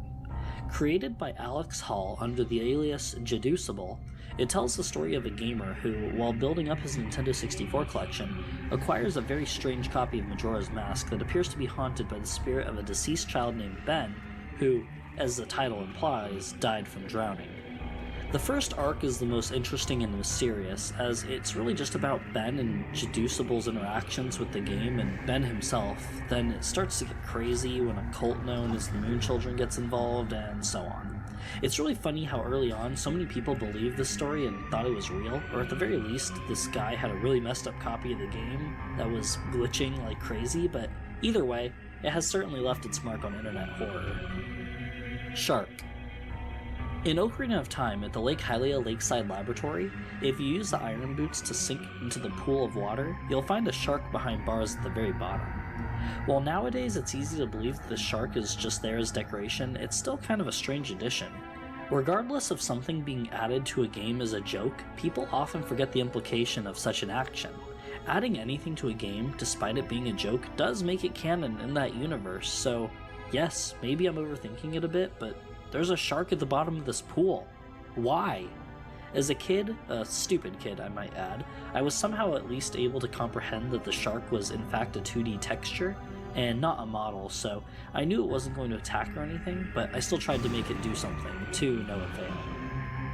Well, it's behind Hess bars, and Fess. so it's reference to HES, Game Shark standing how for they don't like Hyperextended that. Super Slide, and FES, standing for Forward Extended Super Slide, are both speedrunning terms used to describe two methods of quickly moving Link across Hyrule, and, as these methods work in Majora's Mask, Termina too. Though I don't exactly know what's going on here, both methods seem to involve bombs and the way Link's character model interacts with them upon exploding, allowing manipulation of the physics engine to make Link move much faster. Larger and larger stall child. In Ocarina of Time, as Kid Link, if you keep fighting Stall Child out in Hyrule Field at night, every so often a larger and larger one will spawn until daytime comes, and they stop spawning. If you use a Game Shark to make night never end, you can keep making the Stall Child larger and larger until eventually the game will no longer be able to stably put him on the field. Interestingly enough, the same thing can be done with levers and guays as well, but not to the same extent of growth, making the Stall Childs unique in that regard. Fused Shadow. Another fan theory, this one suggesting that the Fused Shadow from Twilight Princess has a similar design style to Majora's Mask, hinting that they're somehow related or created by the same tribe that created Majora's Mask, as described in its backstory by the Happy Mask salesman. Furthermore, many people believe that when Midna is transformed by the Fused Shadow, the creature resembles Majora's first and second form a bit, and yeah, I mean, I guess it does, but honestly it's entirely a fan theory. Nothing wrong with that, I just personally wonder how the connection between Majora and this ancient tribe and the Twilight Realm could have come together. Redeads are Hylians. I personally always thought that this was the case. I mean, what else were they supposed to be? In Majora's Mask, however, there's a gossip stone that says the Redeads are the reanimated corpses of the iconic Hassel dancing troupe, but that could simply apply only to Majora's Mask, which, as we established, is very much its own thing given certain other theories. I mean, considering in Ocarina of Time, the most common place to find Redeads is in the destroyed marketplace that used to be full of people, or in the crypts and hidden graves, I don't think it's too outside the realm of possibility that they were once Hylians. Royal Family Curse. I honestly couldn't find much information about this, as even googling Royal Family Curse Ocarina of Time, or even Royal Family Curse Zelda, comes up with nothing. No forums discussing any theories of a curse or anything of the sort. The closest thing I can find is Sunflower's theory, which I also very much agree with. That being, the family will always have a daughter named Zelda, who will always control the Triforce of Wisdom and will be instrumental in stopping the great evil that is to threaten the kingdom. So, it's really like the princess's curse, not so much the entire family, but then again, I guess they're all threatened, but really it's Zelda doing all the hard work. Dying Town Guard. This point has become quite popular in recent years as being one of those, I guess, disturbing things in E-rated games, but anyway, once Link collects the 3 spiritual stones and makes his way to Hyrule, witnessing the princess escape and Ganondorf chasing after her, you have one chance to find this unique scene. Before going to the Temple of Time like you're supposed to, go back around the back alleys of the marketplace and you'll come across a guard laying against a wall. When you speak to him, he'll warn you of Ganondorf's betrayal and tell you that Zelda wanted you to go to the Temple of Time. After, he'll tremble and collapse, motionless. If you attempt to speak to him again, Navi will say, he's not moving anymore. This, of course, is very easily missed by many gamers, as at any point of the game there's pretty much no reason to ever go into the back alleys of the marketplace. The only notable thing back there I can think of is the piece of heart you get for finding the dog, but besides that, I can't think of any other reason, and even so, to go back there during such a key moment in the story just seems so unlikely. Zelda specifically tells you in the scene when Link picks up the Ocarina to go to the Temple of Time, so even with this guard's hint to go there, it's nothing we didn't already know. It's a very strange little piece of the story, but one that many people seem to like for its darker tone in the game. Grog suicide. Another fan theory, albeit this one's a bit of a stretch, it suggests that Grog killed himself with the poacher's saw before becoming a Stalfos during the time Link takes the mushrooms to the potion shop and returns to the Lost Woods, only to find Fado there instead, who gives you the saw in exchange for the mushrooms. I really just think he straight up turned into a Stalfos or wandered off and got lost, which too would result into him turning into a Stalfos. Either way, I really don't think it's suicide. We really don't need another fan theory about suicide, do we? Termina is Limbo. We'll be discussing this one a bit more later when we get to the 5 stages of grief in Majora's Mask theory, but basically it suggests that Link either died before his encounter with Skull Kid or during his encounter. Some believe he dies when he falls off the ledge in the cave, and other theories suggest that while exploring the Lost Woods searching for Navi, Link becomes a Stalfos, as since he's a Hylian and not Kokiri, any who wander into the Lost Woods and get lost will become Stalfos. Now, I personally have always wondered if, when Fado tells Link about the fate of those who enter the Lost Woods who aren't of the forest or Kokiri, she meant that due to becoming lost you'll become a Stalfos, or if she meant that if you enter and are not Kokiri, or of the forest originally, the maze of the forest will intentionally trap you and you'll become a Stalfos. It's hard to say for sure, and even so, it could just be a rumor, as of course Link was able to navigate the Lost Woods and make it out just fine. And if he does take a wrong turn, it doesn't trap him in an endless maze, it just returns him to the entrance. Then again, this could be the Triforce of Courage protecting him, but really, it's all speculation. We'll get a bit more into this later on. Desert Pyramid. Initially rumored to be a hidden secret dungeon located in the Haunted Wastelands, the Pyramid was an early Legend of Zelda rumor that perplexed many gamers and had them searching aimlessly for a way to access it. It was rumored that in the Wastelands, if you played the Song of Storms in a special area, you'd see a lightning flash and the pyramid would be revealed in the distance. Of course, if Link wanders out of bounds in the Haunted Wasteland, he'll be taken to the starting area, and the pyramid was always off in this unreachable area. With cheats, you can reach it, but it turns out that it's actually just a large pointed rock that, from a distance, may resemble a pyramid or similar structure. Malon is an alcoholic. In Majora's Mask, there's a special milk that is made at Romani Ranch called Chateau Romani, and it's implied to be an alcoholic beverage on many occasions throughout the game, as it's referred to as being so potent that children aren't allowed to drink it. And really, other than alcohol or some kind of mind-altering property, what could be so potent in it that children can't have it? Anyway, I'm still not sure why this is referring to Malon as an alcoholic. The only time she's given the drink is before the moon falls, as her sister does it to relax her as they await their inevitable death, but where does the alcoholic part come from? I'm honestly not sure. Beta Zelda 64 trailer. I'm pretty certain this is referring to the French trailer for Zelda 64 that has a lot of interesting unused assets, but look quite close to the finished product, especially Link's model. It's almost the exact same. The HUD of course looks a bit different, as do most of the locations used in the trailer. Also, is it just me or does it look like there are two different swords? One using the A button for some strange reason, and the other using C down. What's with that? The B button doesn't even show anything. Very strange, but I'm sure back in the day this trailer looked absolutely amazing. Sheikah Puppet Masters. This theory states that the Sheikah secretly control all of Hyrule. Whether or not the royal family is a front or they work in secret even around them is up for debate. With the abundance of Sheikah imagery around the world of Hyrule, this is what has led many people to believe this theory, much like the real-world theories about, the Illuminati or Freemasons. Maybe Ocarina of Time is the real Freemason initiation game. Well, anyway, it seems to me as if the Sheikah as a group are basically entirely gone. Only Impa remains, it seems, and Sheik, of course, is just a disguise. I do think it's an interesting idea, but outside the abundance of their symbol throughout Hyrule, I don't think the theory holds much water. There is, however, a possibility that perhaps in the past, when their numbers were greater, they were in more control. There's definitely no coincidence that the symbol's so ubiquitous, and it must have importance somewhere, so I don't think necessarily that this theory's wrong, just wrong in the time frame of Ocarina of Time. Composer Brothers. The Composer Brothers are two Poes that reside in Kakariko Village Graveyard. In life, the brothers, named Sharp and Flat, lived in Kakariko Village and served the royal family.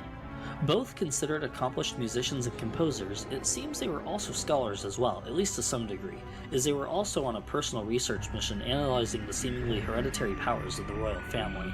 This sort of links back to the whole royal family curse thing, and I think they too caught on to the fact that the daughter is always named Zelda, and is always the wielder of the Triforce of Wisdom. Furthermore into this research, they also discovered mysteries in regards to the Ocarina of Time, and potentially its abilities of time travel and time control. The two were killed by Ganondorf after refusing to give him any knowledge that they'd studied or researched for years. The two brothers can be fought in Ocarina of Time by examining their graves at the back of Kakariko Graveyard. Upon defeat, they'll recognize Link as being not one of Ganon's followers, and will tell him that they each had studied a song, one to summon the sun and the other to summon the moon, which of course leads to Link discovering and learning the Sun Song within their crypt. In Majora's Mask, they have a much less involved role. Sharp was tricked into selling his soul and locked his brother beneath the Kana graveyard. Upon freeing Flat, he'll teach Link the Song of Storms, which Link must play for Sharp in order for his soul to be healed. This is the only instance in the game where the Song of Healing isn't used to heal a soul. Oh, and lastly, I'd be remiss to mention that many players think that because Sharp and Flat both wear red and green respectively, as well as have mustaches, that this is a nod to Mario and Luigi. You said that earlier in the video. Bomb hovering. A glitch used alongside the Infinite Sword glitch, bomb hovering refers to a technique in which the player places a bomb, does a backflip at a very specific time, and gets damaged by the bomb. If done correctly, Link will be floating in the air where he landed. You can keep performing this to get higher and higher, and I assume it's really good for reaching certain high areas early in the game, but that's just my guess. A lot of this glitching stuff is entirely over my head. Deku-related nightmares.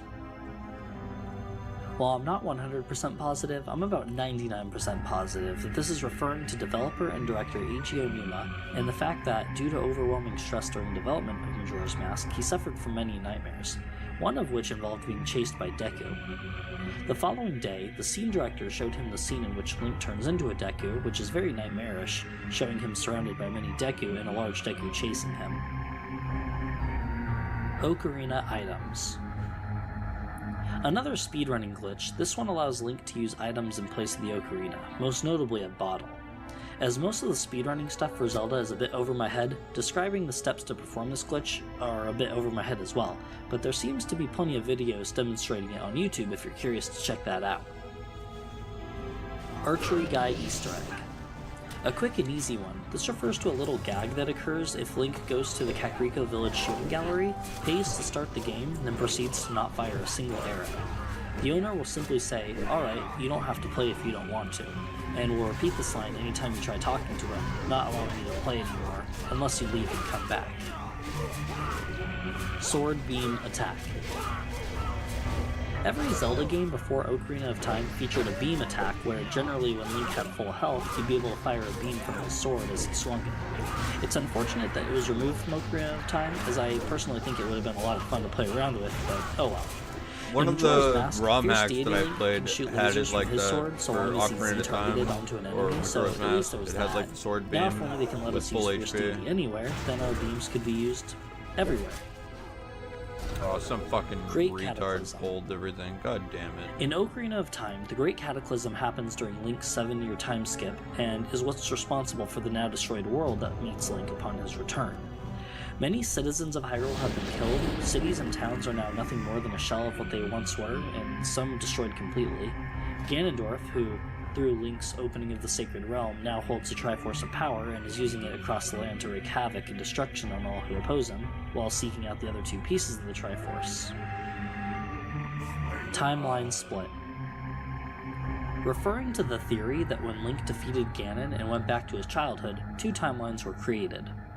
One in the future, with Ganon sealed away and no Link, and the timeline of Link's childhood, which would then go into Majora's Mask. Nintendo also includes a third timeline here called the Hero Falls timeline. Now, I really don't want to get into why I dislike the idea of a Hero Falls timeline, so I'll just leave it at that. Either way, the idea of the timeline splitting after Link defeats Ganon has generally always been accepted, and it makes for some unique timeline placement of games in the chronology. Song of Storms Paradox. A very strange thing happens involving the way Link learns the Song of Storms in Ocarina of Time. As an adult, the man in the windmill tells Link that some kid in the past taught him a song that caused the windmill to go crazy, and teaches this song to adult Link, that song of course being the Song of Storms. Then, as a kid, Link must play the Song of Storms in front of the man, causing the windmill to go crazy. So, what the paradox is that the old man teaches adult Link the Song of Storms because Kid Link taught the man the Song of Storms, but only because adult Link learned the Song of Storms from the man. So, because the man taught adult Link the Song of Storms and traveled in time with knowledge of the song, Kid Link played the song for the man so that in the future the old man could teach Link the song. So, I guess in the end the paradox is not only the fact that the song is in some strange loop of learning, but also where did the song originate from in the first place? Star and Crescent Moon. In all Nintendo 64 versions of Ocarina of Time, the crescent moon and star symbols are used on the mirror shield, dungeon blocks, floor switches, and on Gerudo signs within the game. It's commonly believed that these symbols were changed because of their close resemblance to the symbols of Islam, and every re-release of the game, starting with the GameCube version, has updated the symbols to be a new, unique design. One of these instances, however, would be forgotten. In Dampy's grave, when you first enter, if you look up, you'll see the crescent moon and star along the border of the room. This would finally be removed in the 3DS remake. Spiritual Stone Ocarina. Simply put, during development of Ocarina of Time, it was once planned that the spiritual stones themselves would be added to the Ocarina of Time in order to enter the Temple of Time. Why this was changed is unknown, and it seems as if the idea was scrapped very early on, as nothing of this exists anywhere in the game files. Stallchild are Kokiri. I'm not really sure why this point suggests that they'd be Kokiri. I think given the fact that they're out in Hyrule Field would be reason enough to believe that they're anything but Kokiri, but who knows, and given that, I really don't have much to say about this one, because I don't really see it as a viable rumor. The only thing I've found is that they're dead Kokiri that left the forest, but I mean, we see Kokiri outside of the forest during the end credits. The only real theory I can come up with would be Ganondorf cursed the Kokiri so that they die if they ever left the forest, and since Link defeated Ganondorf, maybe that's why they were allowed out at that point. That's really all I got, but I think it's more possible that the Stallchild are potentially dead Hyrule armies, but I mean, they're not human skeletons, and they don't really represent any creature in the Zelda universe, so again, it's really hard to say what they're supposed to be. Prehistoria debates. This one, where do I even begin? So, basically back in the day before Hyrule Historia gave us a definitive timeline, at least up until that point, many fans discussed timeline theories and came up with their own ideas of how it was laid out. I remember a long time ago, back when I got my very first laptop, and watching the game trailer's Legend of Zelda retrospective. At the time, Twilight Princess hadn't even come out yet, and was only recently announced. Eventually, the Angry Video Game Nerd would also do a video on the timeline around the same time, and the popularity of these videos caused even further debates online, and among friends. I remember getting into actual heated arguments with some friends about the timeline and the placement of some games, but honestly, we agreed for the most part. The thing that would bug me the most was when Hyrule Historia did finally reveal the timeline. At the time, I was actually quite annoyed that there was a Hero Falls timeline at all. To me personally, that just seems lazy. First off, it implies that Link dying in Ocarina of Time is a timeline option at all. Well, okay, that's fine, but then why aren't there branching timelines for every other Zelda game when you die? Why just Ocarina of Time? You see, early on I was obsessed with retro gaming, and I still am, and to see that they basically shoved all the retro games into this Link dies category seemed like a rushed afterthought, and not only that, it felt like they were trying to say that these were less important games, because obviously, canonically, Link lives, so it was almost like they were saying these games weren't canon and therefore less important. I've grown up since then, and personally nowadays, I don't believe there's any timeline at all, unless it's explicitly stated, like Majora's Mask being a direct sequel to Ocarina of Time. I feel that discussions and videos made like the AVGN one and so on put pressure on Nintendo to confirm the games had connection when, in all honesty, I think they're all just individual legends and stories, unless stated otherwise. I definitely don't think Nintendo from any point was considering any form of continuity, and eventually just crafted a puzzle out of pieces that fit well enough, kinda like what all of us fans had done for years before. IQ versions. The IQ was a plug-and-play-esque system made for Chinese markets in 2003 that was designed by Nintendo with regulations in line with the Chinese government. The console is built inside the controller and was also capable of downloading games from the internet. It also features a removable memory card that could be taken to kiosks in stores that could also load games onto it. From what I can tell from the research I was able to gather, it seems as if the Ocarina of Time on the IQ consoles was 1.1, and the only reason I think this is because the crescent moon and star symbol is still present. The only way to know for sure, though, is if I could find Fire Temple music from the IQ version, as that would be the determining factor. Even so, it's strange that the version of the IQ isn't 1.2, as the GameCube Ocarina of Time Master Quest as well as the Legend of Zelda Collector's Edition were both already released and had all the fixes and controversies removed, so if anyone has any ideas, please let me know.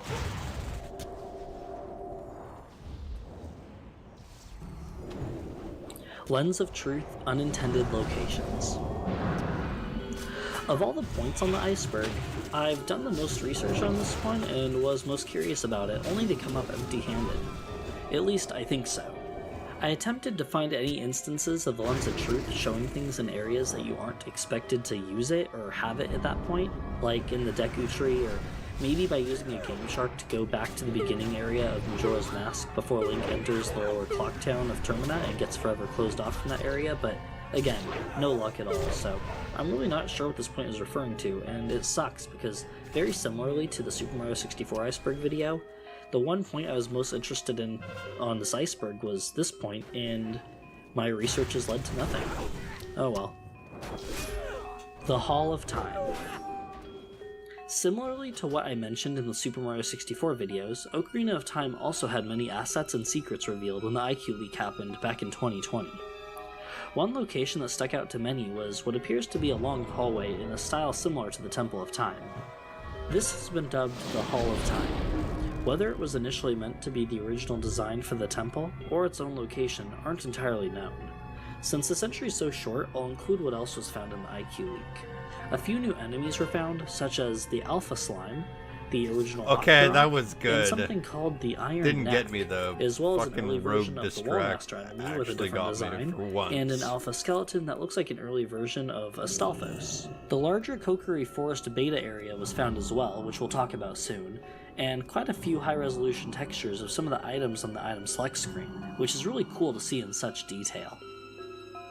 Link's mother is Mido's house.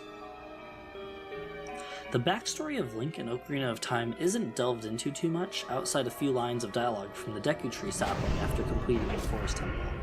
He tells Link that his mom took him into the forest and gave him to the Deku Tree to protect him, and have him live among the Kokiri. All we know after that from the game is that she died shortly after.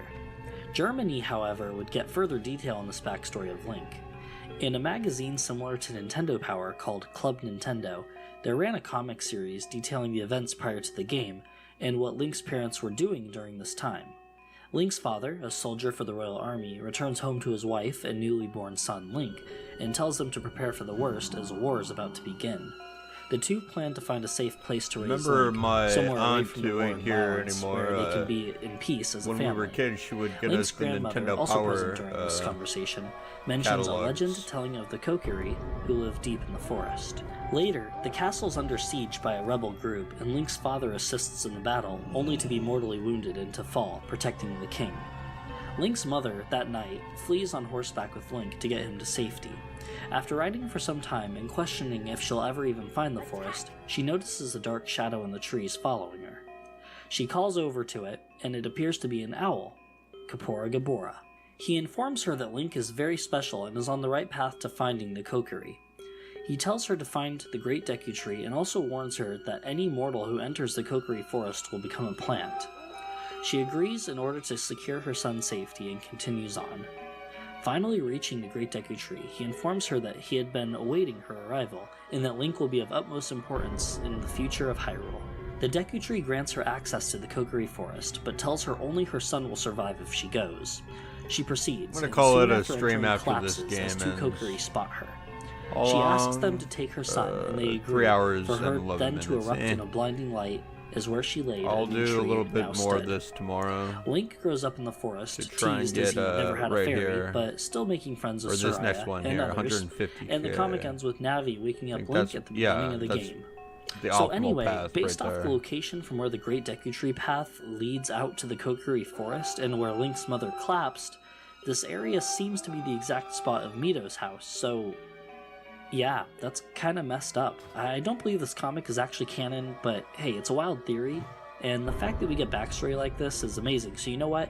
It is canon to me, 100% fact. It confirmed. Eiji Onuma just sent me a text. He told me it's 100% canon, never to be retconned. Like, comment, and subscribe. Triforce Collectible. In early trailers and screenshots from Ocarina of Time, it appears as if Link could obtain the actual Triforce, as these images showed him holding it up as he usually does after obtaining an item. Once the game had finally come out, players who completed the game realized that this was no longer the case.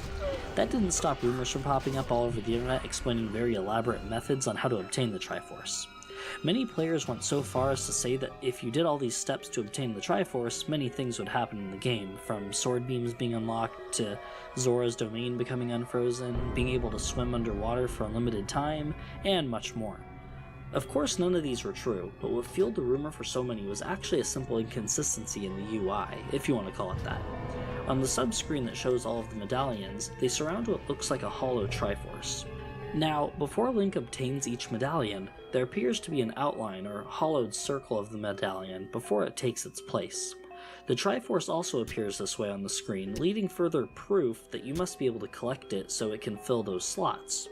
Of course, as we all know, there's no way to do this, but even so, don't forget, Link has the Triforce of Courage anyway, so at least you get a third of it.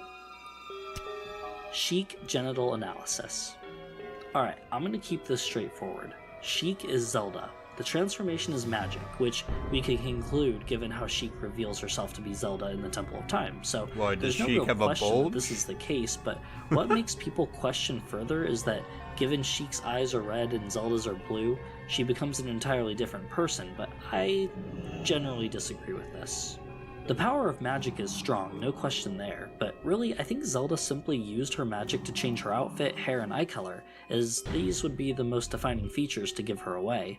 What reason would she have to waste magic changing things that aren't necessary to her simply covering herself in different clothing and changing what's visible?